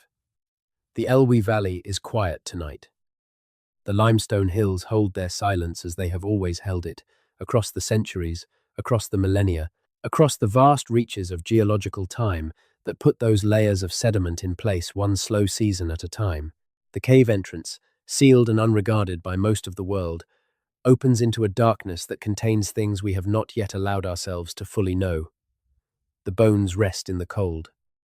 The teeth preserve their morphological secrets in the mineral-rich environment that has kept them intact, since the minds that directed the jaws that those teeth belonged to were still alive and hunting and making tools and doing whatever else those ancient inhabitants of the Welsh hills did with the days that were given to them. We are their descendants, not in the specific biological sense, necessarily. The populations that inhabited Pontnewydd Cave 200,000 years ago were, in all probability, not the direct ancestors of any modern person currently living in Wales or anywhere else on Earth. The genetics of human prehistory are too complex, the replacements and admixtures and population turnovers too numerous to support that kind of simple linear descent. But we are their descendants in the broader sense. in the sense that we are the current expression of the same process that produced them. The process of a primate lineage developing, over millions of years, the cognitive and social and technological capacities that have allowed it to populate every habitable environment on this planet, and to ask, in the quiet dark of a November night, questions about where it came from and what it is.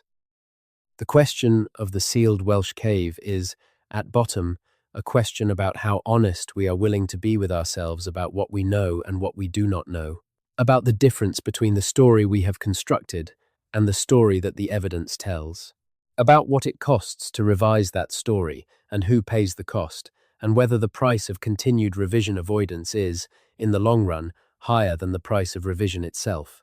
It is a long way from the Elwy Valley in North Wales to the pre-Clovis sites of North America. A long way in geography and a long way in the kind of evidence and the kind of questions involved. But it is not a long way in the underlying dynamic. In both places, findings that challenge the received model of human prehistory have been managed in ways that slow the revision without actually resolving the questions that make revision necessary. In both places, the evidence waits. In both places, the caves, metaphorical or literal, are sealed. And in both places, the question is the same. How much longer before we open them? For now, the night is quiet. The questions will still be there in the morning. They will still be there in a decade and in a century, because questions of this kind do not resolve themselves on human timescales. They resolve themselves on the timescale of paradigm shifts, of generational change in the institutions that manage knowledge, of the slow accumulation of evidence past the tipping point where the old model can no longer hold. We are somewhere in that process. The tipping point is closer than it was. The sealed cave is still sealed, but the question of what it contains is less contained than it used to be. That is enough to sleep on. That is, in fact, exactly the right thing to sleep on. The uncertainty that is not comfortable, but that is honest. The recognition that the human story is incomplete, and that the incompleteness is not always innocent.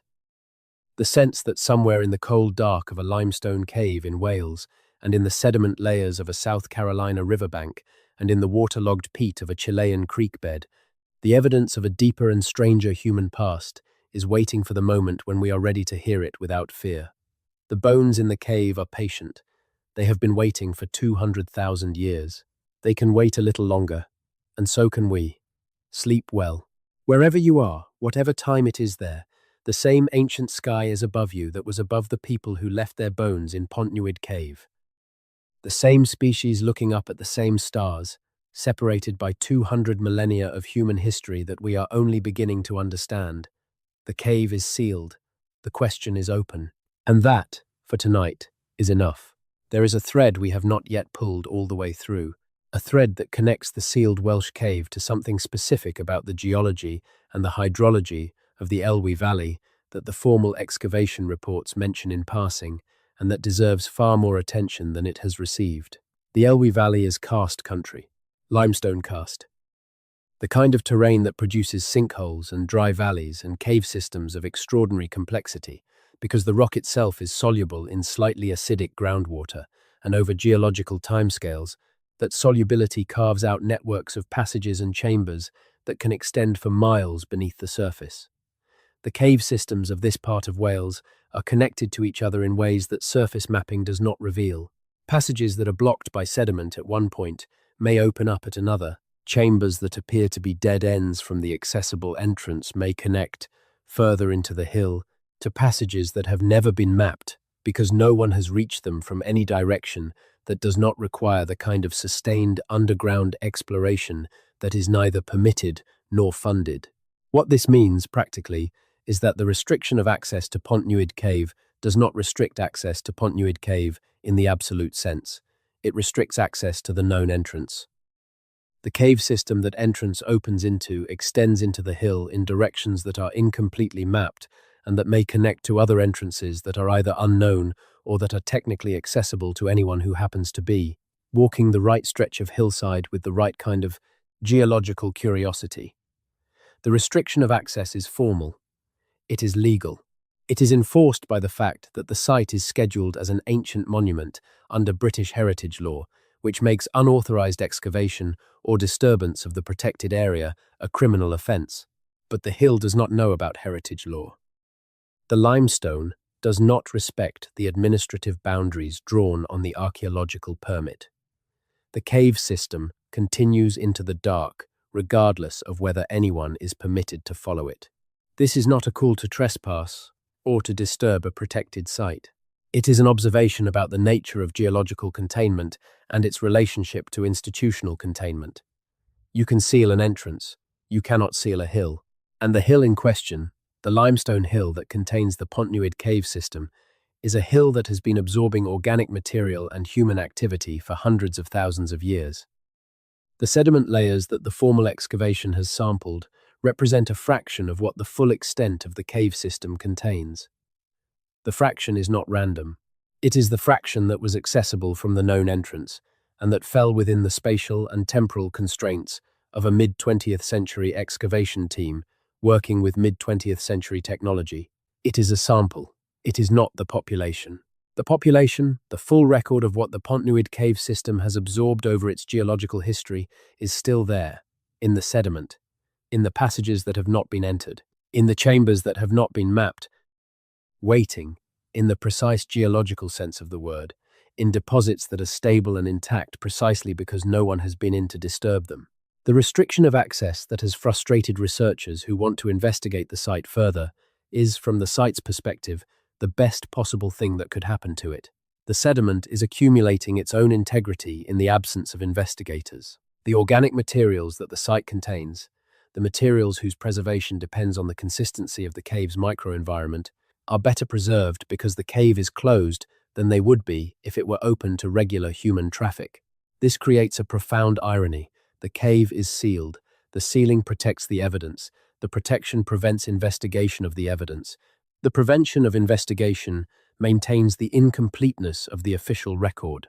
The incompleteness of the official record allows the received account, the account that the existing published findings support, to remain the default. And the default, in this case, is a story about Neanderthals in Wales that is interesting without being paradigm-shattering, conservative enough to be accepted, specific enough to seem complete. The sealing, intended as protection, functions as suppression not because that was the intent, but because that is the effect. And the effect persists, because opening the cave, really opening it for the kind of sustained and comprehensive investigation that would reveal what the full system contains, would require resources and institutional will that have not, in the century since the initial finds, been brought to bear. Why not? That is a question worth sitting with.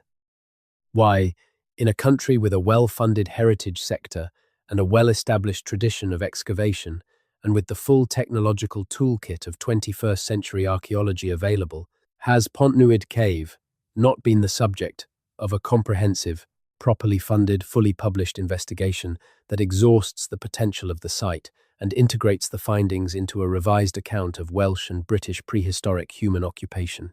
The conservation argument provides one answer. Open the cave to extensive excavation, and you disturb the deposits permanently. Once sediment is excavated, it is excavated.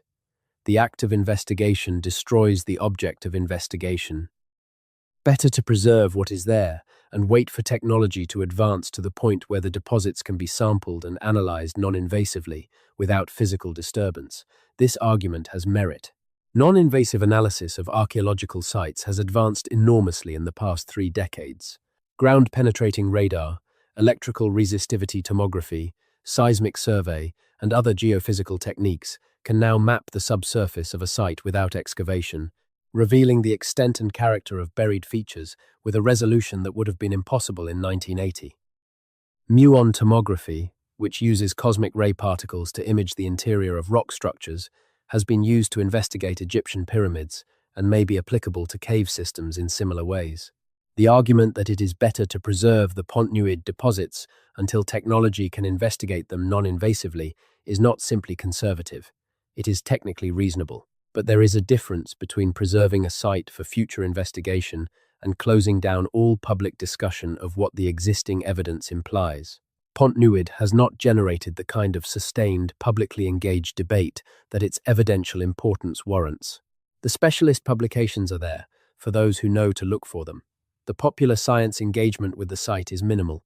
The integration of Pontnewydd into any revised account of human prehistory in Britain is essentially absent from any publicly facing narrative. The cave is preserved, the findings are filed, and the conversation that those findings should be generating is not happening. Let us think about what it would take for that conversation to happen. It would require, first, that the findings from the existing excavations be made more accessible, not just available in specialist publications, but presented in a form that a scientifically literate non-specialist could engage with. That means synthesis papers that are not locked behind journal paywalls. That means museum exhibitions that present the full complexity of what was found at Pontnewydd rather than the simplified version that fits comfortably into the received chronology. That means educational materials for schools in Wales that tell the story of the cave not as a curiosity, but as a central piece of evidence about the deep prehistory of the landscape those children are growing up in. It would require, second, a funding allocation for non-invasive survey of the cave system using the geophysical techniques that are now available. Such a survey would not disturb the sediment. It would map the extent of the cave system and characterize the subsurface deposits in a way that would allow informed decisions to be made about where future targeted excavation would be most productive. The cost of such a survey would be a fraction of what is spent annually on well-publicized excavations of sites that are less scientifically significant than Pontnewydd. And it would require, third, the intellectual courage to engage honestly with what the evidence implies, not to force premature conclusions, not to claim certainty where uncertainty is genuine, but to acknowledge that the evidence from Pontnewydd, taken seriously on its own terms, raises questions about the standard chronology of human presence in the British Isles that the standard chronology cannot currently answer. That the dates associated with the human remains from the site are at the extreme end of what the conventional narrative of hominid dispersal into northwestern Europe can accommodate. That the behavioral complexity suggested by the lithic assemblage is not fully accounted for by the existing models of Neanderthal behavior, and that these questions deserve to be publicly asked, rather than professionally managed into irrelevance. None of this requires accepting the most radical interpretations of the Pontnewydd evidence. It requires only the acknowledgement that the evidence is richer and more complex and more challenging than the official account suggests. That is a modest demand. It is also, in practice, a demand that the institutions managing the site have not fully met. Let us turn now to a different scale of evidence. Not the scale of a single cave in a Welsh valley, but the scale of continental geology and oceanic history.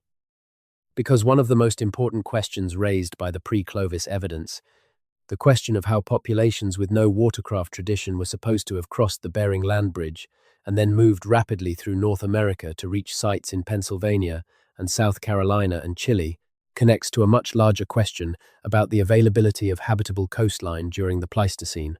During the last glacial maximum, approximately 20,000 years ago, global sea levels were approximately 120 meters lower than they are today. 120 meters. That is almost 400 feet of water. What is now the shallow continental shelf around every coastline in the world was, at that time, dry land, not desert necessarily. The continental shelves, exposed by the lower sea level, would have been coastal plains with river systems and lakes and the full range of habitats that coastal and near-coastal environments support. They would have been among the most productive environments available to human populations at the time. Rich in marine resources, with access to both terrestrial and aquatic food sources, temperate in climate relative to the glaciated interior of the continents. All of that coastal plain habitat, all of the human occupation that took place on it during the period of low sea level, is now underwater. The sites where early human populations lived along the ancient coastlines of the world are submerged beneath tens to hundreds of meters of ocean water. They are, in principle, findable. Underwater archaeology has recovered sites from submerged coastal areas in many parts of the world, most notably in the North Sea, where the inundated landscape known as Doggerland has produced thousands of Mesolithic artifacts dredged up by fishing trawlers. but systematic underwater survey of the submerged Pleistocene coastlines at the depths where the richest evidence would be found is beyond the current technological and financial capacity of archaeological research. It will not be done in any decade that most of us are likely to see. The practical consequence of this is that the coastal migration routes that are increasingly implicated in the early settlement of the Americas are precisely the routes whose evidence is least accessible. The populations who moved down the Pacific coast of North America in watercraft during the period of low sea level lived on a coastline that is now under the Pacific Ocean. Their camps are submerged. Their tools and bones and hearths are buried under sediment that has been accumulating since the sea level rise that began 14,000 years ago. We cannot find them because we cannot reach them. And because we cannot find them, the hypothesis of a coastal migration route, however well supported it is by genetic and site-specific evidence, cannot be confirmed in the direct archaeological way that the Bering Land Bridge inland migration can be confirmed. This creates an asymmetry in the evidentiary situation. The migration route for which the most direct archaeological evidence is available, the inland Bering Land Bridge route, supports the later migration dates of the Clovis first model. The migration routes for which direct archaeological evidence is hardest to recover, the coastal Pacific route and the hypothetical North Atlantic route of the Solutrean hypothesis, support earlier dates and more diverse sources for the founding population of the Americas. The Clovis first model is easier to confirm, not because it is more likely to be correct, but because the evidence for its alternatives is literally underwater.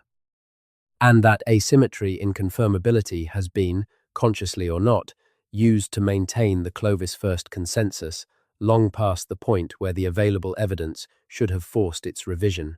The Solutrean hypothesis is worth examining more carefully here, because it is the hypothesis that most directly connects the Welsh cave to the American pre-Clovis evidence.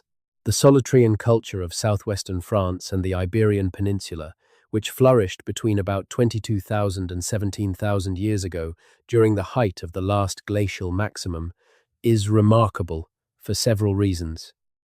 It is the culture that produced the finest stone toolwork in the Paleolithic record, with thinly pressure-flaked bifacial points and knives that rival in their technical sophistication the best work of any subsequent tradition. It is the culture associated with some of the greatest achievements of Paleolithic cave art, including the paintings of the Lascaux Cave in France and the Altamira Cave in Spain.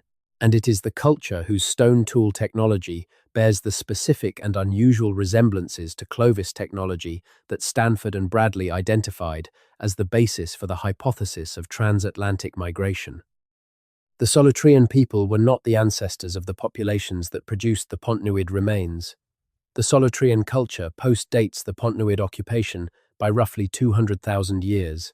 But they are connected to the Pontnewydd people, in the sense that they represent the culmination, in the same geographic region, of a long tradition of human adaptation to the limestone cave environments of Western Europe. The people who lived in Pontnewydd, and people who can be reasonably inferred to have lived in the other cave systems of Wales and the British Isles during the Middle Paleolithic, were, in a very real sense, the deep ancestors of the tradition that produced the Solutreans.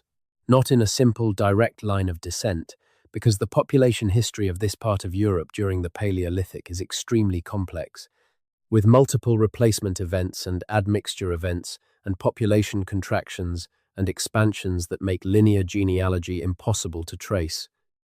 But, in the broader sense of representing the deep roots of the human occupation of Western Europe, the people in Pontnewydd and the people who later produced Solutrean culture are part of the same long story. And if the Solutrean hypothesis is correct, that story extends across the North Atlantic to the Americas. The people who were in Wales 200,000 years ago are, through a long and tortuous path of population, movement, and admixture, and cultural transmission, part of the background that produced the people who may have crossed the ice edge of the North Atlantic and arrived in eastern North America at a date that precedes the Clovis migration. The sealed Welsh cave, if it contains what the preliminary evidence suggests it contains, is not just a local curiosity, it is a fragment of the origin story of the Americas. This is the kind of claim that requires emphasis on its speculative nature.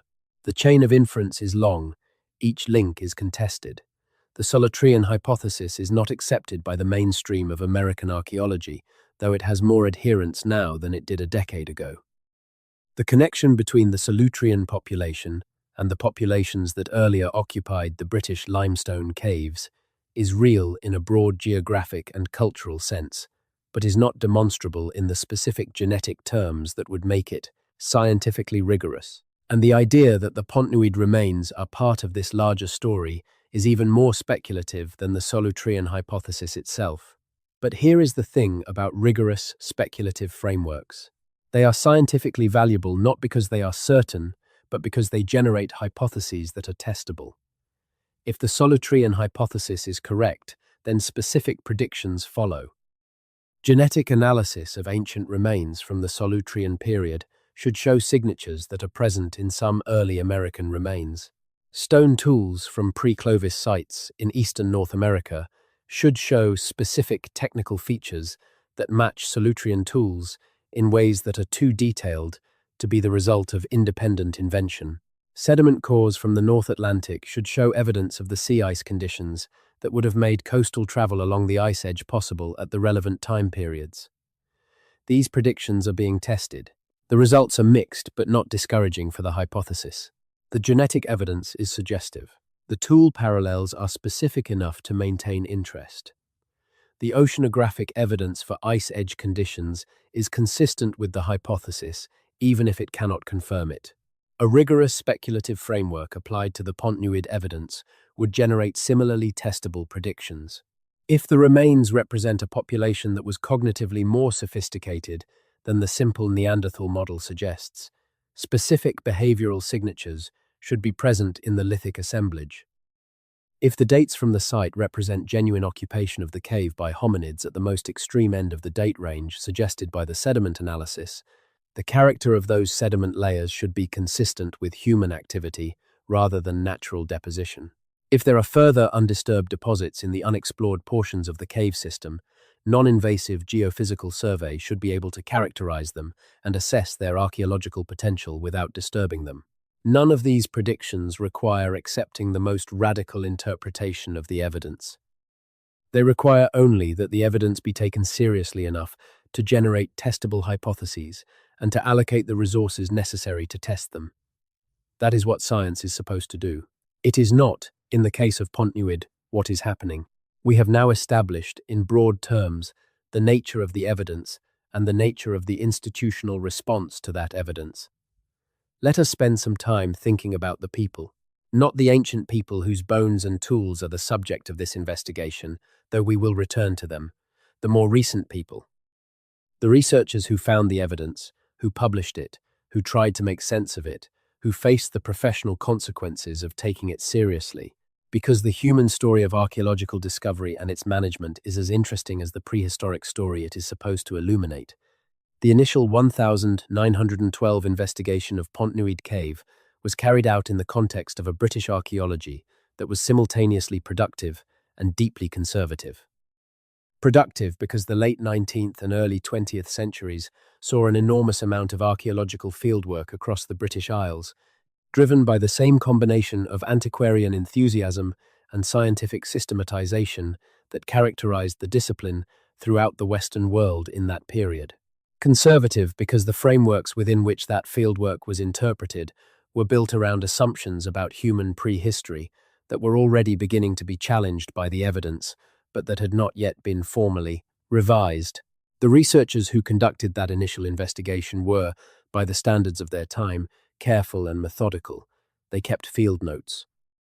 They catalogued their finds. They reported their results to the relevant professional bodies, and they produced a record of what they found that was, as far as it goes, accurate and useful. What the record does not contain is the full range of implications of the finds, because those implications were not visible within the conceptual framework available to researchers in 1912.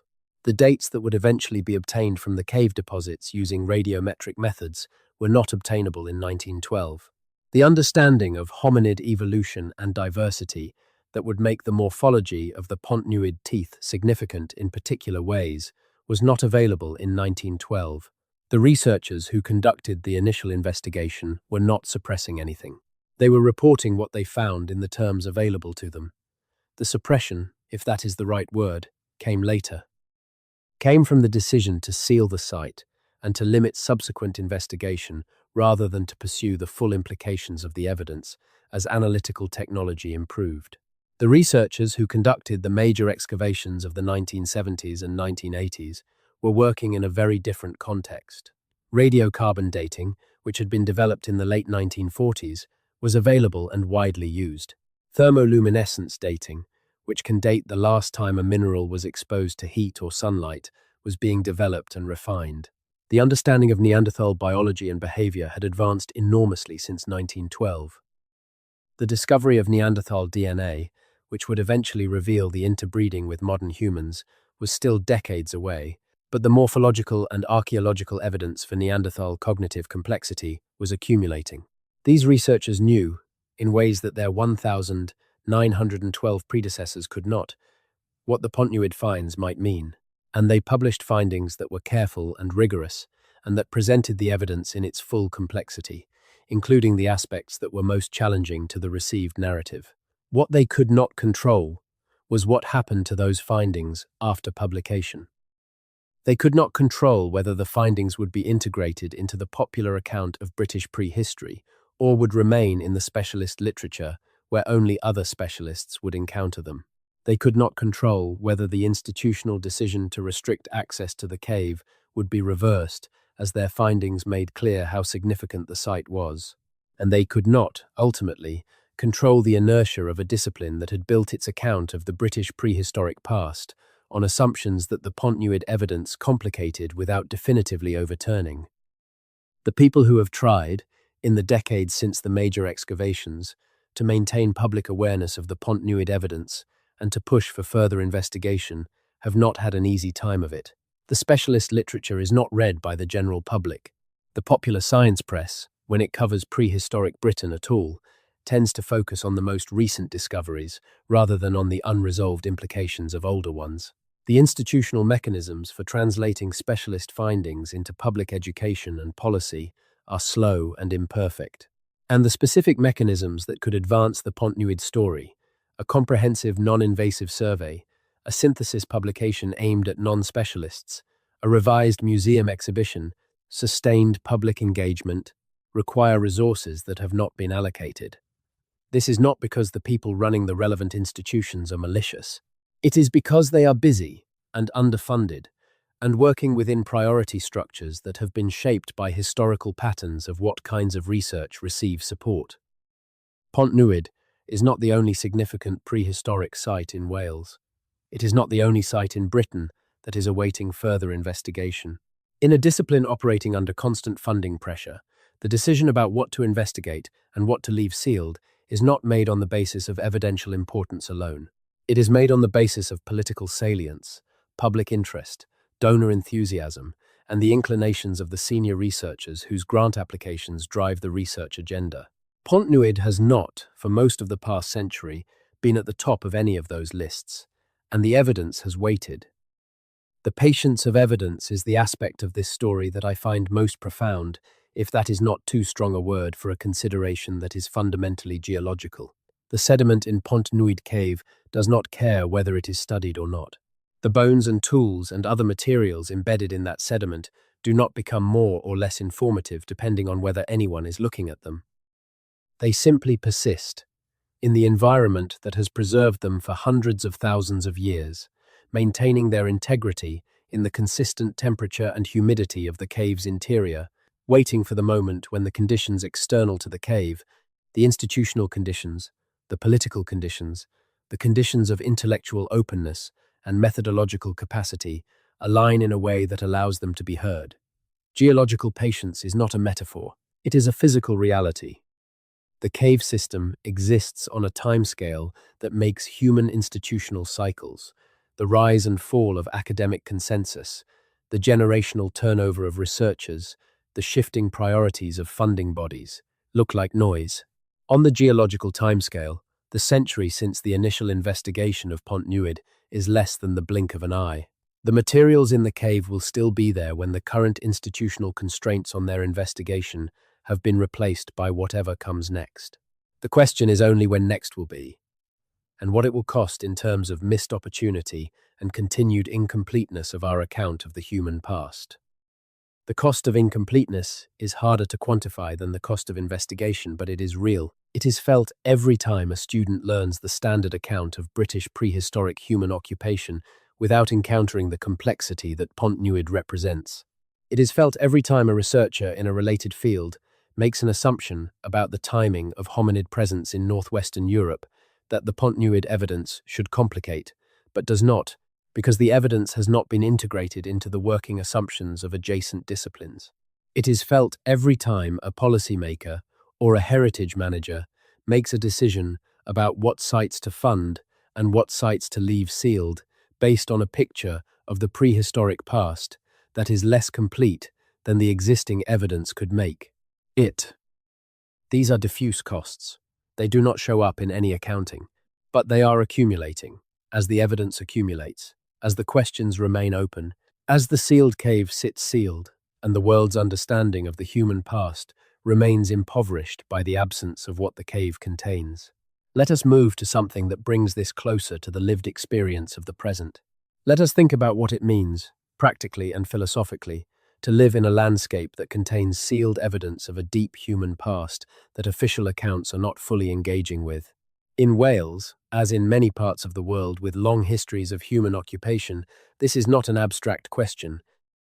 It is a question about the relationship between people and the land they live on, about the stories that communities tell about their origins and their long-term presence in specific places, about the way that an unexamined prehistory can become a kind of absence at the center of a cultural identity. Welsh identity, as anyone with any engagement with the culture knows, is deeply entangled with a sense of deep-rootedness in the landscape of Wales. The Welsh language, Y Gymreg, is one of the oldest living languages in Europe. The traditions preserved in that language include some of the oldest literary and mythological material in any European vernacular. The Mabinogion, the collection of Welsh myths and legends transcribed in the medieval period, contains material that is thought by some scholars to preserve genuine memories of the Iron Age, the Bronze Age, possibly even the Neolithic. The Welsh sense of connection to the landscape goes back, in cultural memory, further than most cultures are willing to claim. But it does not go back 200,000 years. The Welsh language and the cultural traditions that express Welsh identity emerged within the past few thousand years, as the Celtic cultures of Iron Age Europe were refined into the distinctive regional expressions that survive in Wales, Ireland, Scotland, Brittany, and Cornwall. The people who left their bones in Pontnewydd Cave were not Welsh in any culturally meaningful sense. They were not part of the tradition that produced Y Gymreg or the Mabinogion or any of the other cultural forms that define Wales as a distinct human community. They are connected to modern Welsh people, only in the broad sense in which all modern humans are connected to all the hominids who preceded them, through the long and complicated chain of ancestry and admixture that makes every living person a descendant, in some probabilistic sense, of every human or near-human who lived long enough to reproduce. But the landscape does not know the difference between Welsh and pre-Welsh. The limestone hills of the Elwy Valley have been absorbing human presence for hundreds of thousands of years, and the people who are walking those hills today, speaking Welsh and living in the tradition of Welsh culture, are living on a landscape that carries a much longer human story than their cultural tradition can fully account for. The sealed cave is, in this context, a kind of gap in the landscape's memory, a place where the long story has been interrupted, where the evidence of deep time is present but inaccessible, and where the relationship between the landscape and the people who live in it is therefore less complete than it could be. What would it mean to unseal the cave?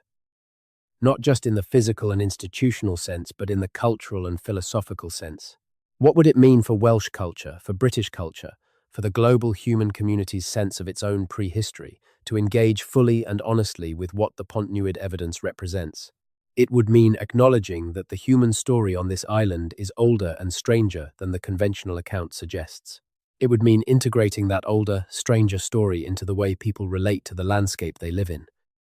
It would mean teaching children in Wales that the hills their ancestors have lived in for millennia were inhabited by beings who were, in some meaningful sense, their predecessors, their deep predecessors, before the Welsh language existed, before the Celtic cultures that produced it existed, before the agricultural revolution that produced the settled communities from which those cultures emerged.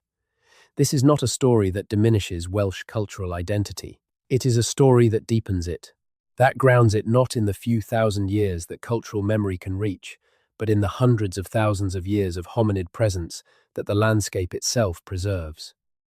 A culture that knows it lives on ground that has been inhabited by thinking, tool-making, socially complex beings for 200,000 years is a culture with a different relationship to the land than one that thinks the history of its landscape begins with its own cultural tradition. The same argument applies with appropriate modifications to the American case. The pre-Clovis evidence, if fully integrated into public understanding, would not diminish the cultural identity of Native American peoples. It would deepen it. It would ground it in a presence in the Americas that goes back further than the Clovis migration, that includes populations whose relationship to the landscape was developing over tens of thousands of years before the cultural traditions that define modern Native American identities emerged. A Native American cultural identity that incorporates the knowledge that its ancestors were present in the Americas for 30 or 40,000 years or more, rather than 15,000, is an identity with a more profound claim to deep-rootedness in the American landscape. The political complications of this, the ways in which pre-Clovis evidence has been used and misused in the context of disputes over indigenous rights and sovereignty, are real and require careful engagement. But the answer to those complications is not to suppress the evidence. It is to engage with it in ways that serve indigenous peoples rather than undermining them. That means involving indigenous scholars and community members in the research process. That means taking seriously the oral traditions that preserve indigenous knowledge of the prehistoric past. That means being rigorous about the distinction between what the evidence actually shows and what ideologically motivated interpretations of the evidence are claiming. And it means, above all, being honest. Honest about the complexity of the evidence and honest about the inadequacy of any simple model, including models that have been used to support indigenous rights claims, to capture that complexity. Honesty is the hardest thing in science when the truth is inconvenient, not dishonesty in the deliberate sense, not the active falsification of data or the knowing misrepresentation of findings, but the subtler forms of dishonesty that emerge from the normal functioning of institutions that have committed themselves to particular accounts of the world. The dishonesty of emphasizing evidence that confirms the received model and de-emphasizing evidence that challenges it. The dishonesty of framing methodological critique as refutation when it is really just doubt casting. The dishonesty of treating access restrictions as conservation measures when they function as investigation barriers. The dishonesty of maintaining the appearance of an open, self-correcting scientific process, while the institutional machinery systematically slows the rate of correction. None of this requires bad people. It requires only people doing their jobs within institutions that have particular vulnerabilities. The vulnerability of peer review to confirmation bias. The vulnerability of grant funding to the priorities of senior researchers who have built their careers on specific models. The vulnerability of museum exhibitions to the curatorial conservatism that prefers safe stories to challenging ones. The vulnerability of educational systems to the inertia of textbooks that take years to update, even when the specialist literature has moved on. These are structural vulnerabilities, and they produce structural distortions in the knowledge that reaches the public. Pontnewydd is one manifestation of those distortions. The suppression of pre-Clovis evidence in North American archaeology is another. The story is the same story. Different cave, different continent, different century. Same dynamics. Let us end where we began, in the cave. The cold, dark, sealed cave in the limestone hills of the Elwy Valley in North Wales. Let us sit in the entrance for a moment, metaphorically, and look in at the darkness. The passages extend back into the hill, the chambers open one into another. The sediment layers, laid down over hundreds of thousands of years, hold in their mineral matrix the record of who was here and what they did and when they lived and when they died. The record is incomplete, as all records are. It is biased by the accidents of preservation and the decisions of excavators about where to dig and how to date and what to report. It is a fragment of a much larger story that extends across the cave system and beyond the cave, into the landscape and across the landscape, into the geological history of the British Isles, and across the geological history into the larger story of hominid evolution and dispersal and adaptation that connects this specific cave in this specific Welsh valley to caves in France and Spain and Germany and Africa, and ultimately to the African origins of the hominid lineage that produced, in one form or another, every being who has ever walked through the entrance of Pontnewydd cave. But the fragment is real, the bones are real, the tools are real, the dates, contested as they are real. The questions they raise are real, and the sealed entrance, the physical and institutional barrier that has kept those questions from receiving the attention they deserve, is real. The cave will still be there when the seal is lifted. The evidence will still be there, arguably in better condition than it would have been if the site had been continuously open to investigation for the past century, because the cave's consistent microenvironment has been maintaining the deposits without the disturbance that excavation activity would have caused. The patient geological timescale, which made the sealing possible, will also make the eventual reopening productive. When the institutional conditions are right, when the technology is ready, when the political will is present, the cave will tell its story. It has been telling it, slowly and silently, to the sediment layers and the bones and the tools that no one is currently looking at for 200,000 years. We can wait a little longer, but not indefinitely. Not because the evidence will not wait, but because the people who need to hear the story are alive now, asking questions now, making decisions now about who they are and where they come from, and what the deep human past means for how they understand themselves. The sealed cave has something to say to those people. The bones in the dark have something to say about the long journey that produced the people sleeping in their beds tonight, in Wales and in America and everywhere else on this planet, that human beings have made their home across a span of time that makes all of recorded history look like a postscript. The postscript is not the story. The story is in the cave. And the cave, for now, is sealed. There is one more thing to say before we let the night take us. There is a detail about the Pontnewydd cave that the academic publications mention and that most popular accounts of the site omit. The cave, in its interior, beyond the chambers that have been formally excavated, contains evidence of repeated occupation across multiple periods. Not just the deep Neanderthal-associated deposits that have received the most analytical attention, not just the Upper Paleolithic layers that show the later human occupation of the site, but multiple intermediate layers, spanning the tens of thousands of years between those two periods, that show intermittent use of the cave by hominids whose precise identity and chronological placing within the broader scheme of hominid evolution in this region has not been fully determined. This is significant because it means that Pontnewydd was not used once and then abandoned for 200,000 years and then used again. It was used repeatedly, episodically, across the entire span of the Pleistocene occupation of the British Isles. It was a known place. A place that hominid groups returned to, across generations, across the population turnovers and admixture events and climate cycles that reshaped the human and near-human populations of this part of Europe multiple times during the Pleistocene.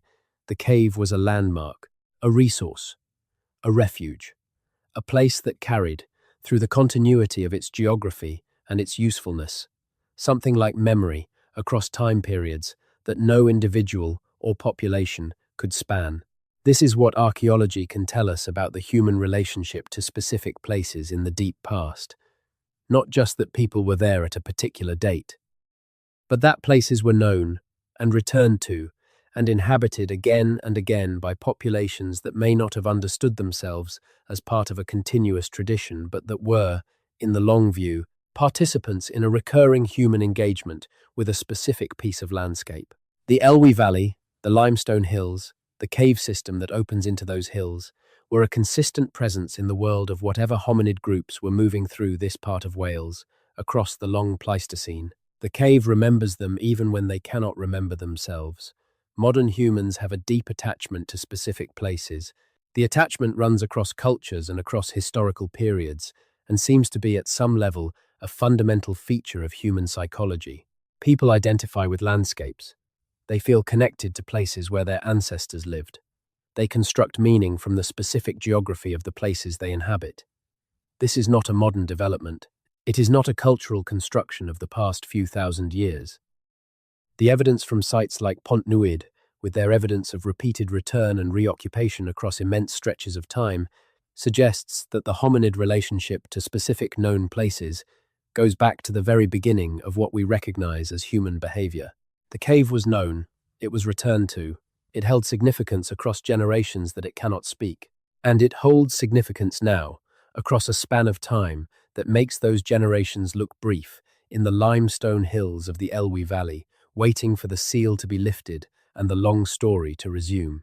That is the human story, or the beginning of it, the part we can see, the part we are being allowed to see. The rest is in the dark, in the cave, in the sealed entrance that represents everything we have not yet been honest enough with ourselves to investigate. The bones are patient. The stone is patient. The questions are not going away, and neither, finally, are we. We are the latest expression of the lineage that left those bones in that cave. We are the inheritors of a story that is orders of magnitude deeper and stranger than any account we have been given. We are, in our late-night curiosity about sealed caves and forbidden histories and the deep human past, doing what our species has always done, trying to understand where we are and how we got here and what it all means. Trying to read the record that time has left in the landscape and the stone, trying to hear, in the silence of a sealed cave, what the silence is saying. It is saying this: the story is not over. The investigation is not complete. The model is not final. The cave is sealed, but the question is open. And somewhere in the dark passages of the Pontnewydd cave system, in the sediment layers that have been accumulating since a time when the human lineage was still sorting out what it was and what it was capable of, the next chapter of the human origin story is waiting. Waiting for the right question, waiting for the right technology, waiting for the moment when the institutional conditions allow the evidence to be heard on its own terms. We will get there. It will take time. It will require the kind of slow, patient, unglamorous work that produces scientific revisions over decades rather than overnight. It will require researchers willing to pay the professional cost of taking anomalous evidence seriously and funding bodies willing to support that work, and institutions willing to integrate the results into their public-facing accounts of the human past, and a public willing to engage with the complexity of a prehistory that is messier and more interesting than the clean narrative of textbooks and museum exhibitions. But we will get there, because the questions do not go away, because the evidence keeps accumulating, because the sealed cave in Wales and the contested pre-Clovis sites in America, and the anomalous findings from dozens of other locations around the world are all pointing in the same direction, pointing toward a human past that is deeper and stranger and more connected than the standard model acknowledges, pointing toward a revision that is long overdue, pointing ultimately toward a more honest account of who we are and where we came from. The cave is sealed. The question is open. Sleep well. There are things we have not yet discussed. Things that sit at the edge of what can be said responsibly within the framework of what the evidence currently supports, but that are too important to leave entirely unacknowledged. Things that the researchers who have spent the most time with the Pontnewydd evidence and with the broader pattern of anomalous archaeological findings across the world have said in informal settings that they would not say in print. Because in print, in the peer-reviewed literature that is the formal currency of academic credibility, you can only say what the evidence directly supports. You cannot say what the evidence implies when you take it seriously in the totality of its context. What the evidence implies, taken seriously in the totality of its context, is this: the human lineage, in some form, has been present in the British Isles for far longer than any currently accepted model of hominid dispersal from Africa can easily accommodate. The populations present in Wales during the deepest occupation layers at Pontnewydd were not behaviourally primitive in the way the standard model of Middle Paleolithic hominids suggests. The connections between populations in Western Europe and populations in the Americas, during periods that the standard model considers to predate any such connection, are not zero. And the institutional management of the evidence for all of these things, across a century of professional archaeology, has not been neutral. It has been shaped by the same kinds of institutional pressures and intellectual conservatism that shape professional practice in any field, and the shaping has resulted in a public account of the human past that is systematically more conservative than the evidence warrants. None of this is proven in the formal scientific sense. All of it is implied by a body of evidence that is real and documented, and that cannot be made to disappear by the application of methodological skepticism or the withdrawal of funding from sites that produce inconvenient dates. The evidence is there. The questions it raises are genuine, and the gap between those questions and the answers that the official accounts of human prehistory are willing to provide is, itself, a finding. A finding about the sociology of scientific knowledge rather than about the prehistoric past, but a finding nonetheless. Consider the specific case of human consciousness and symbolic behavior. The question of when, in hominid evolution, beings began to think symbolically, to represent the world in ways that went beyond immediate sensory experience, to project meaning onto objects and relationships and events, is one of the central questions of paleoanthropology. For much of the 20th century, the standard answer was that symbolic behavior emerged relatively recently, perhaps 50,000 years ago, in connection with the Upper Paleolithic Revolution in Europe. Before that, the story went, hominids were behaviorally conservative. They made the same tools generation after generation without significant innovation. They did not create representational art. They did not use symbolic objects. They did not, in short, think in the way that modern humans think. This story has been systematically demolished by the accumulating evidence of the past 3 decades. Symbolic behavior in the form of pigment use, perforated shells, engraved geometric designs on ochre has now been documented at South African sites dating to 100,000 years ago or earlier. The capacity for symbolic thought is not a recent innovation. It goes back at least to the period of the Pontnewydd occupation. And the implication is that the hominids who were in Wales 200,000 years ago, whatever their precise taxonomic classification, were cognitively complex beings who were capable of the kind of symbolic thought that is the basis of human culture. We do not have direct evidence of symbolic behavior at Pontnewydd at those deep dates. The preservation conditions in the cave, while good enough to preserve bone and stone, may not be good enough to preserve the pigments or the perforated shells or the engraved surfaces that would constitute direct evidence of symbolic behavior. Or the relevant evidence may be in the unexcavated portions of the cave system. Or the behaviors that express symbolic capacity at Pontnewydd may have been expressed in ways that do not preserve well, in organic materials that have long since decomposed, in acoustic behaviors like music and speech that leave no direct physical trace at all. The absence of direct evidence of symbolic behavior at Pontnewydd is not evidence of the absence of symbolic behavior. It is evidence of the limits of preservation and the limits of what has been investigated. And given the evidence from other sites and other populations for symbolic behavior at dated or comparable to or earlier than the Pontnewydd occupation, the assumption that the beings in that Welsh cave were behaving in a simple, pre-symbolic way is no longer sustainable on evidentiary grounds. It is sustainable only as a default assumption, maintained in the absence of contradicting evidence, rather than supported by positive evidence. And default assumptions, when they fly in the face of the broader evidentiary context, are not scientific conclusions. They are intellectual inertia. The intellectual inertia around Pontnewydd is, in part, a product of the site's geographic location. Pontnewydd is in Wales. Welsh prehistory, while important within British archaeology, does not carry the same international prominence as the sites in France and Spain that define the canonical narrative of European prehistory. The Lascaux Cave, the Altamira Cave, the Chauvet Cave. These are internationally recognized landmarks of human cultural achievement. Their findings drive the global narrative of when and where modern human cognitive behavior emerged. Pontnewydd is a footnote in that narrative. A significant footnote, but a footnote nonetheless. And footnotes do not generate the institutional attention and the funding allocation that would allow them to become chapters. The politics of prestige within archaeology are real, and they have real effects on which sites receive sustained attention and which are left sealed while the resources go elsewhere. Pontnewydd is not Lascaux.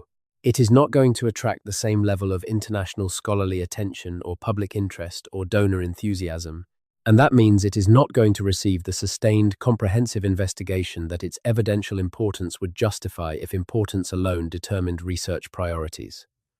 This is not a conspiracy. It is the ordinary operation of a field in which reputation and prestige and the direction of established careers shape what gets studied and what remains studied, only enough to prevent it from becoming a major embarrassment. The question of what would change this, of what would shift the institutional calculus in favor of sustained engagement with the Pontnewydd evidence and with the broader pattern of anomalous archaeological findings to which it belongs, is ultimately a question about who has the power to set research agendas and under what conditions they are willing to use that power to pursue uncomfortable evidence. In archaeology, as in science more generally, paradigm shifts happen when the accumulation of anomalous evidence reaches a point where the cost of maintaining the existing model exceeds the cost of revising it. That point has been reached in the specific case of the Clovis first model, and the revision is underway, slowly and imperfectly, but genuinely. The specific case of Pontnewydd and the broader question of the deep chronology of hominid presence in northwestern Europe is at an earlier stage of that process. The anomalous evidence exists and is documented and has survived methodological challenge. The cost of maintaining the existing model, in terms of the evidence that has to be either explained away or ignored, is rising. But the threshold has not yet been crossed at which the cost of revision is perceived as lower than the cost of continued maintenance of the status quo. Crossing that threshold will require, probably, one of two things. Either a finding of sufficient clarity and impact that it cannot be minimized or managed, a discovery from an investigation of the unexcavated portions of the Pontnewydd system, or from a related site that produces evidence of a character or quantity that forces the issue into the mainstream debate, or a shift in the research culture of British paleoanthropology toward the kind of intellectual openness and willingness to pursue anomalous evidence that has, in the Post-Monte Verde era, become more possible in American archaeology. The first possibility requires luck and resources. The second requires generational change in the institutions involved. Both are possible. Both are, in the longer view, probable. Science does correct itself. Not quickly, not without institutional friction, not without human cost to the researchers who push for correction before the consensus is ready. But it corrects itself. The evidence does not go away. The questions it raises do not resolve themselves in favor of the existing model simply because the existing model is not being revised quickly enough. The pressure accumulates. The threshold is approached. And eventually, someone with the institutional authority and the intellectual courage and the right piece of evidence opens the cave. We are not there yet, but we are closer than we were. And the fact that a conversation like this one can happen, that the evidence for the anomalous and the suppressed can be laid out in a form accessible to anyone with enough curiosity to engage with it, is itself a sign that the threshold is being approached. The institutional management of inconvenient evidence depends on a degree of public ignorance about what the evidence is and what it implies. That ignorance is harder to maintain than it used to be. The specialist literature is increasingly accessible through open access publishing and preprint repositories. The findings from contested sites are discussed on platforms that reach audiences orders of magnitude larger than the readership of specialist journals. The questions that the institutional machinery has been managing are being asked, in public, by people who are not members of the institutional machinery, and therefore not subject to its disciplinary mechanisms. This does not mean that every challenge to mainstream archaeology is legitimate. It does not mean that the most extreme interpretations of the anomalous evidence are correct. The alien theories and the Atlantis theories and the ancient super-civilization theories that populate the more sensational end of alternative archaeology are not supported by the evidence. They are the expression of the same human need to impose meaningful narrative on ambiguous data that produces the institutional conservatism they oppose. Neither the conservative mainstream nor the sensational alternative is fully honest with the evidence. The honest position is in between. It takes the anomalous evidence seriously. It does not inflate it into a narrative of cosmic intervention or lost super-civilization. It simply asks, on the basis of what is actually documented, what a revised account of human prehistory should include that the current account does not. That revised account should include, at a minimum, the recognition that the human past in the British Isles is deeper than the conventional timeline acknowledges, that the hominids present in Wales and elsewhere in the British Isles during the Middle Paleolithic were more cognitively complex than the simple toolmaker model suggests, that the evidence from Pontnewydd cave and similar sites is important enough to warrant sustained investigation rather than conservation-justified sealing, that the pre-Clovis evidence from North America is strong enough to require a substantially revised model of the peopling of the Americas, that the connections between populations in different parts of the world during the deep prehistoric past were more extensive than the standard model of parallel development allows, and that the institutional mechanisms that have managed these findings into the margins of the public account of human prehistory deserve critical examination. None of this is radical. All of it is warranted by the evidence, and all of it points toward a human story that is, ultimately, more interesting and more surprising and more worthy of our curiosity than the tidy chronology that the textbooks offer. The cave in Wales is sealed, the evidence is waiting, the story is incomplete, and the incompleteness is not just an academic problem, it is an invitation to take seriously the possibility that the human past contains chapters we have not yet read, chapters that are waiting in the dark of sealed caves and drowned coastlines and restricted archive collections, waiting for the moment when we are ready to read them honestly. When we are ready to let the evidence tell the story it is actually telling, rather than the story we have already decided it should tell, that moment has not fully arrived, but it is coming. It is coming in the accumulating pre-Clovis dates from North American sites. It is coming in the ancient DNA results that keep complicating the simple dispersal models. It is coming in the non-invasive archaeological technologies that make it possible to investigate sealed sites without disturbing them. It is coming in the generational change within the disciplines that will gradually replace the cohorts that built their careers on the old models with cohorts that have grown up in the post-Monte Verde world, where the pre-Clovis question is open and the standard timeline is acknowledged to be incomplete. And it is coming, in some small way, in conversations like this one. In the quiet space of late-night curiosity, where the institutional filters are down and the questions can be asked without professional consequence, where the sealed cave can be acknowledged as sealed, and the question of what it contains can be held open without being forced into a premature resolution, where the human past can be allowed to be as strange and deep and unresolved as it actually is. The bones in the Welsh cave are patient. The pre-Clovis evidence in North America is patient. The anomalous findings from dozens of sites around the world are patient. They have been waiting for a long time. They can wait a little longer, but not forever. Because the moment when we finally open the cave and read what is inside it is a moment that matters not just for academic archaeology, but for the human self-understanding that is built, in part, on the story of where we came from and how long the journey has been.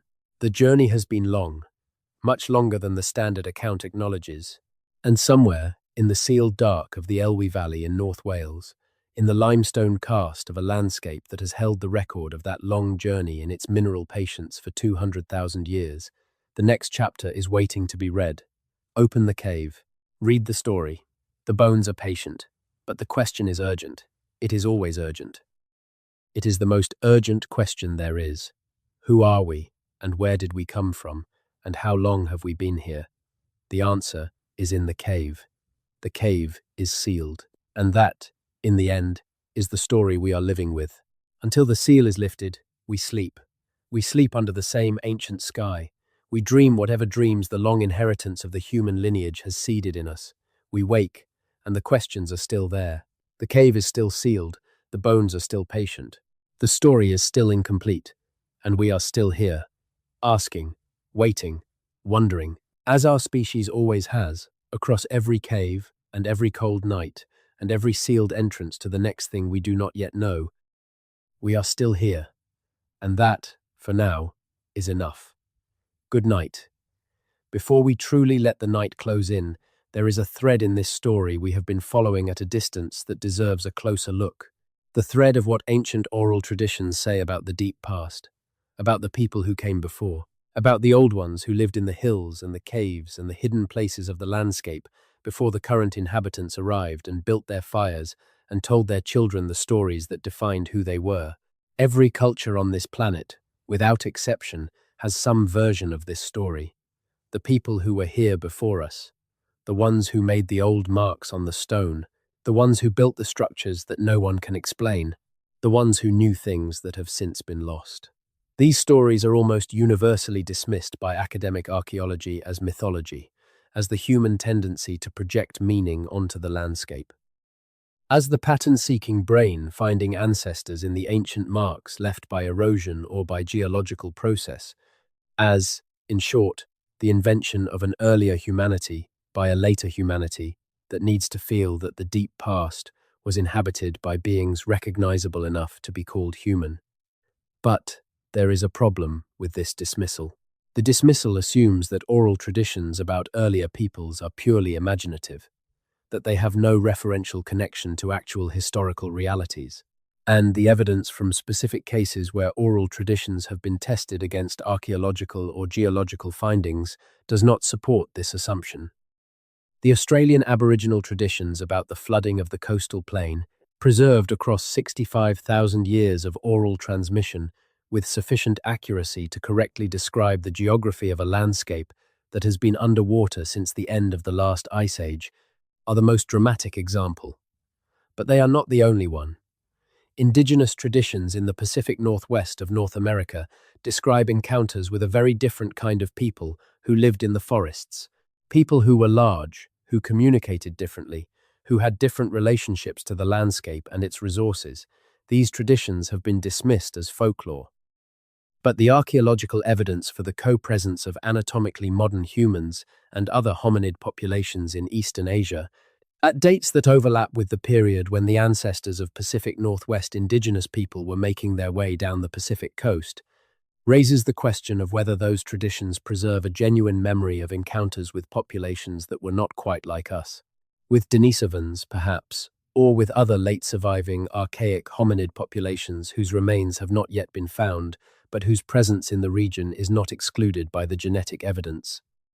In Wales, the traditions about the Tylwyth Teg, the fair folk who live under the hills and come out at night, and who are sometimes helpful and sometimes dangerous, and who have a knowledge of the landscape that exceeds what the current inhabitants of the hills possess, are usually read as fairy tales, as the expression of a pre-scientific worldview that explained the inexplicable in terms of hidden beings with powers that ordinary humans lacked. But the pattern of these traditions, their consistent placement of the hidden beings in underground spaces and cave systems and the hollow hills that are the geological reality of the karst country of Wales, invites a different kind of reading.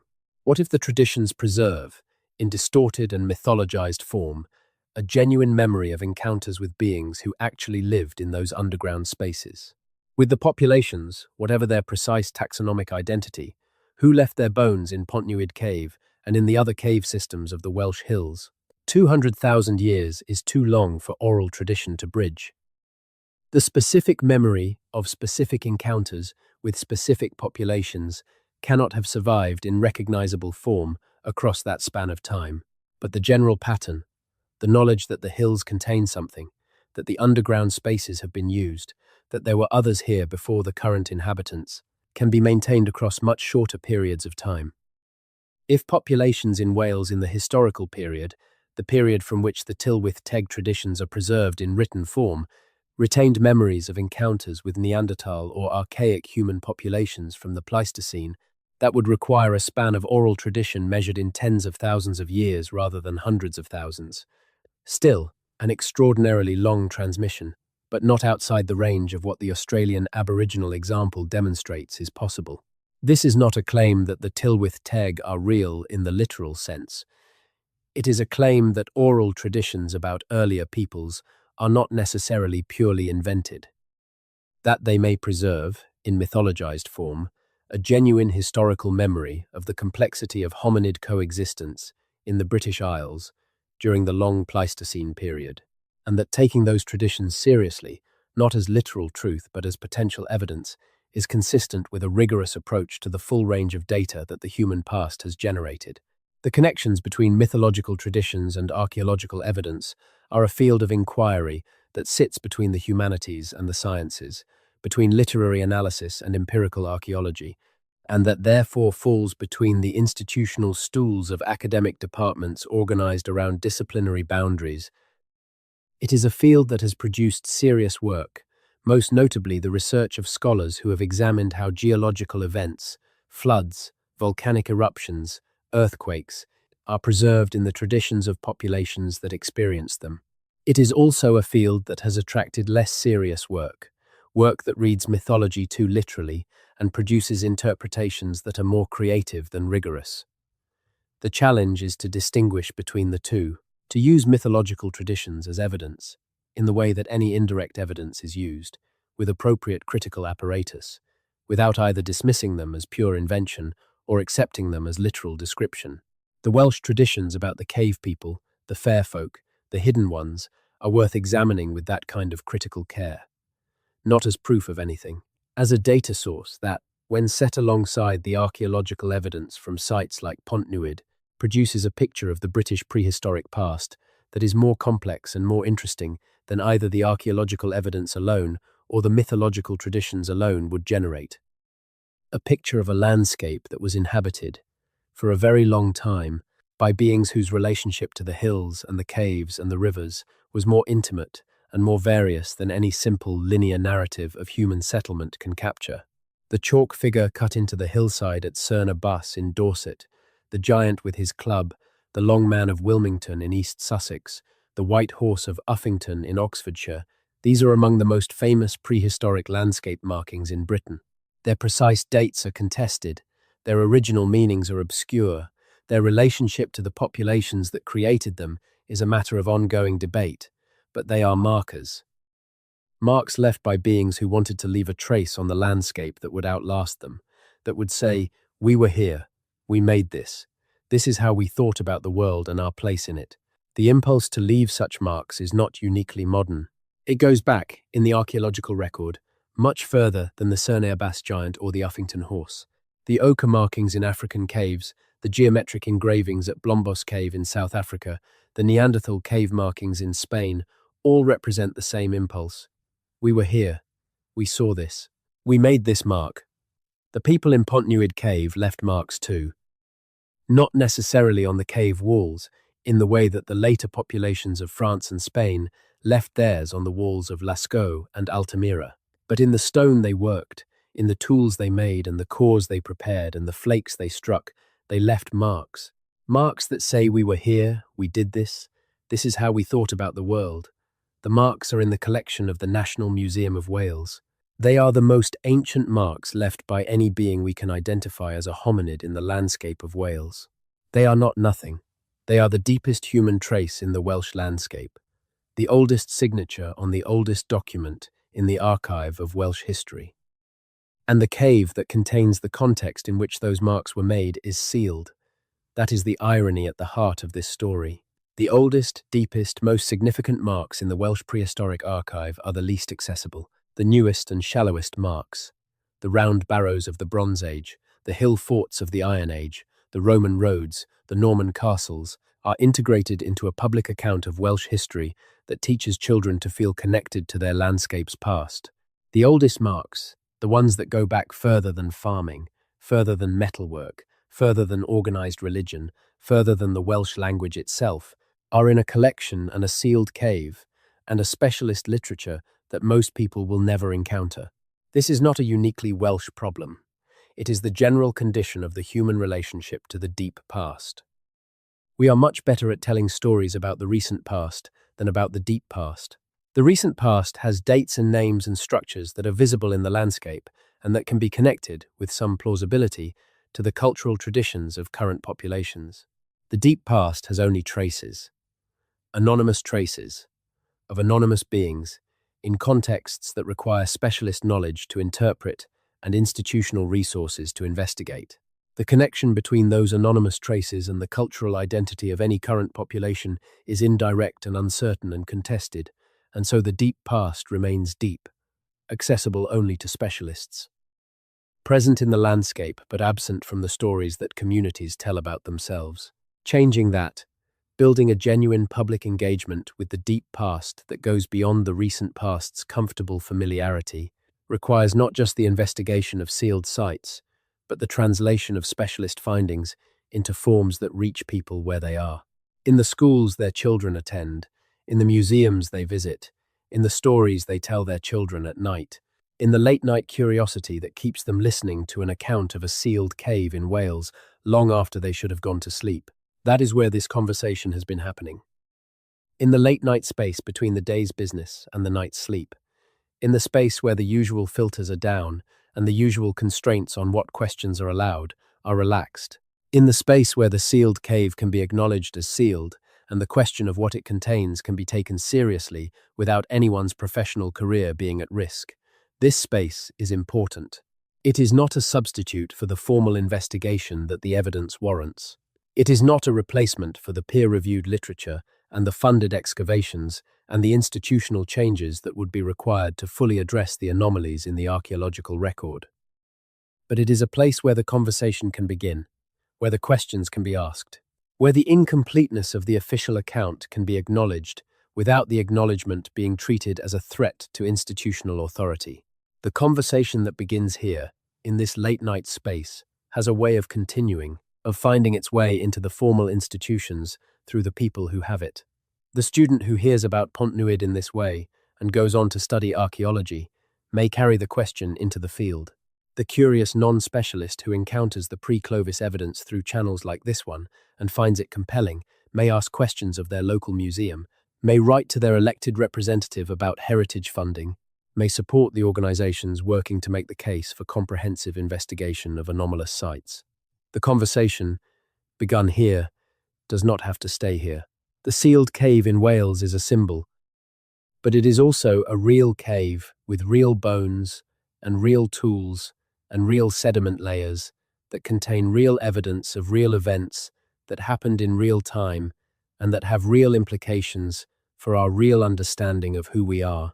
The symbol matters because it makes the abstract concrete, because it gives the general pattern of suppression and management of anomalous evidence a specific, locatable form. The cave is there, the seal is on the entrance. Anyone who wants to verify the claim that the cave is sealed can go to the Elwy Valley and look. But the reality matters more than the symbol. The reality is that the evidence is real, and the questions are real, and the incompleteness is real, and the cost of continued incompleteness is real. The reality is that somewhere in the unexcavated passages of a limestone cave system in Wales, evidence of 200,000 years of hominid presence in the British Isles is waiting to be read. And the reality is that we have the technology to read it, and the institutional resources to fund its reading, and the intellectual framework to integrate its findings into a revised account of the human past. What we do not yet have, fully, is the will. That will is coming, slowly, with friction, against resistance, but it is coming. And when it arrives, the cave will open, and the long story of the deep human past in Wales and across the world will become available to more than the handful of specialists who currently hold the keys. It will become part of the public account of who we are, part of the story we tell our children, part of the way we understand the landscape we live in and the depth of the human connection to it. The bones are patient, the cave is sealed, the question is open, and the story, as always, is not over. It is just resting. In the dark, in the cold limestone, in the mineral patience of the deep past, waiting for the moment when we are ready to listen. That moment is coming. Until it does, sleep well. The cave will still be there in the morning. The bones will still be patient. The question will still be open, and you will still be here, a long way downstream from the beings who left their marks in that Welsh cave, but connected to them through the deep and winding river of the human lineage, in ways that no sealed entrance and no institutional conservatism and no standard chronology can permanently conceal. Good night, and thank you for listening to the long, slow, unfinished story of where we came from. There is one last thing the night asks of us before it lets us go. One last image to carry into sleep. Picture the Elwy Valley in the early morning, before the light has fully arrived, when the mist still sits in the low places and the limestone hills are just beginning to distinguish themselves from the sky. A fox crossing a field, a rook settling on a gatepost, the slow sound of a river somewhere below. A landscape that has been looked at by eyes we cannot reconstruct, by minds we cannot access, by beings who are close enough to us to raise the question of kinship and distant enough to make the question unanswerable with any certainty. 200,000 years of mornings in this valley, 200,000 years of eyes opening to the light on these hills. 200,000 years of beings who were, in whatever ways matter most, doing what we are doing, trying to survive, trying to understand, trying to leave some mark that would say we were here and we saw this, and we thought about it. The mark they left is in the cave. The cave is sealed, but the morning is the same morning. The hills are the same hills. The river is still there, still running, still cutting through the limestone in the slow, patient way that rivers cut through limestone, wearing down what was solid, opening up what was closed, making new passages through the old rock. The river does not know about the sealed cave. The river does not know about the institutional conservatism of academic archaeology, or the suppression of pre-Clovis evidence, or the Solutrean hypothesis, or the politics of indigenous heritage law. The river knows only the limestone and the gradient and the slow, patient work of erosion. And in its patient erosion, it is doing what evidence eventually does. It is wearing down the resistance. It is opening the rock. It is making the sealed thing accessible, not through drama or sudden revelation, but through the same slow accumulation of small forces that has always been how the truth comes out, drop by drop, year by year, opening the stone. We are the river. We are the slow accumulation of curiosity and evidence and honest questioning that will, over time, wear down the resistance and open the sealed places. Not all at once, not in any single dramatic moment of revelation, but steadily, persistently, in the way that water finds its way through limestone, through every crack and every fissure and every place where the rock is not quite as solid as it appears. The cave is sealed. The river is running, the morning is coming, and somewhere in the hills of North Wales, in the cold limestone, in the patient sediment of 200,000 years, the story is waiting to continue. Sleep well, the morning will be here soon, and with it, slowly, the next chapter of the long story we are all part of, whether we know it or not. Let us sit with that image a moment longer. The river in the valley, the mist on the hills, the sealed cave in the limestone. There is something about the specific geography of Pontnewydd that rewards this kind of slow attention. The Elwy Valley is not a dramatic landscape. It does not have the obvious grandeur of Snowdonia to the northwest or the wide agricultural plains of the English Midlands to the east. It is an in-between place, a valley between hills, with a river at its centre and limestone country on both sides. A landscape that is easy to drive through without stopping, easy to see from a train window, and then forget as the next landscape takes its place. But the in-between places are often where the deepest things are found. The caves are in the in-between places, between the hill and the valley, between the surface world and the underground world, between the accessible and the inaccessible. The passage from the entrance of Pontnewydd Cave to its innermost chambers is a passage through that in-between space, through the threshold between the ordinary and the extraordinary, between the landscape that anyone can see and the landscape that only the few have entered, between the recent past and the deep past, between what we know and what we have sealed away. Every sealed cave is a threshold. Every restriction on access to anomalous evidence is a threshold. The threshold does not prevent crossing. It only marks the place where crossing requires more than ordinary persistence, more than the ordinary willingness to accept the official account of what is on the other side, more than the ordinary comfort with the familiar story and the familiar chronology and the familiar picture of the human past. Crossing the threshold requires the willingness to be uncomfortable with what you might find, the willingness to hold open questions that the official account has closed, the willingness to stay with the strangeness of the evidence until the strangeness resolves, not into a familiar story, but into a more honest one. That willingness is the threshold. The cave is on the other side. The bones are on the other side. The 200,000-year story is on the other side, waiting, patient, in the dark. As it always has been, and as it will continue to be, until we are ready to cross, we are getting closer. Every late-night conversation that takes the evidence seriously is a step closer. Every pre-Clovis site that is added to the accepted list is a step closer. Every ancient DNA result that complicates the simple dispersal models is a step closer. Every non-invasive survey technology that makes sealed site investigation possible without physical disturbance is a step closer. We are getting closer to the threshold. And when we cross it, the story will be different, richer, stranger, more honest, more complete, more worthy of the 200,000 years of mournings it is trying to account for. Until then, the night, the quiet, the sealed cave and the patient bones and the open question. And you, wherever you are in the world tonight, whatever time it is there, part of this long story that we are only beginning to read. Sleep well.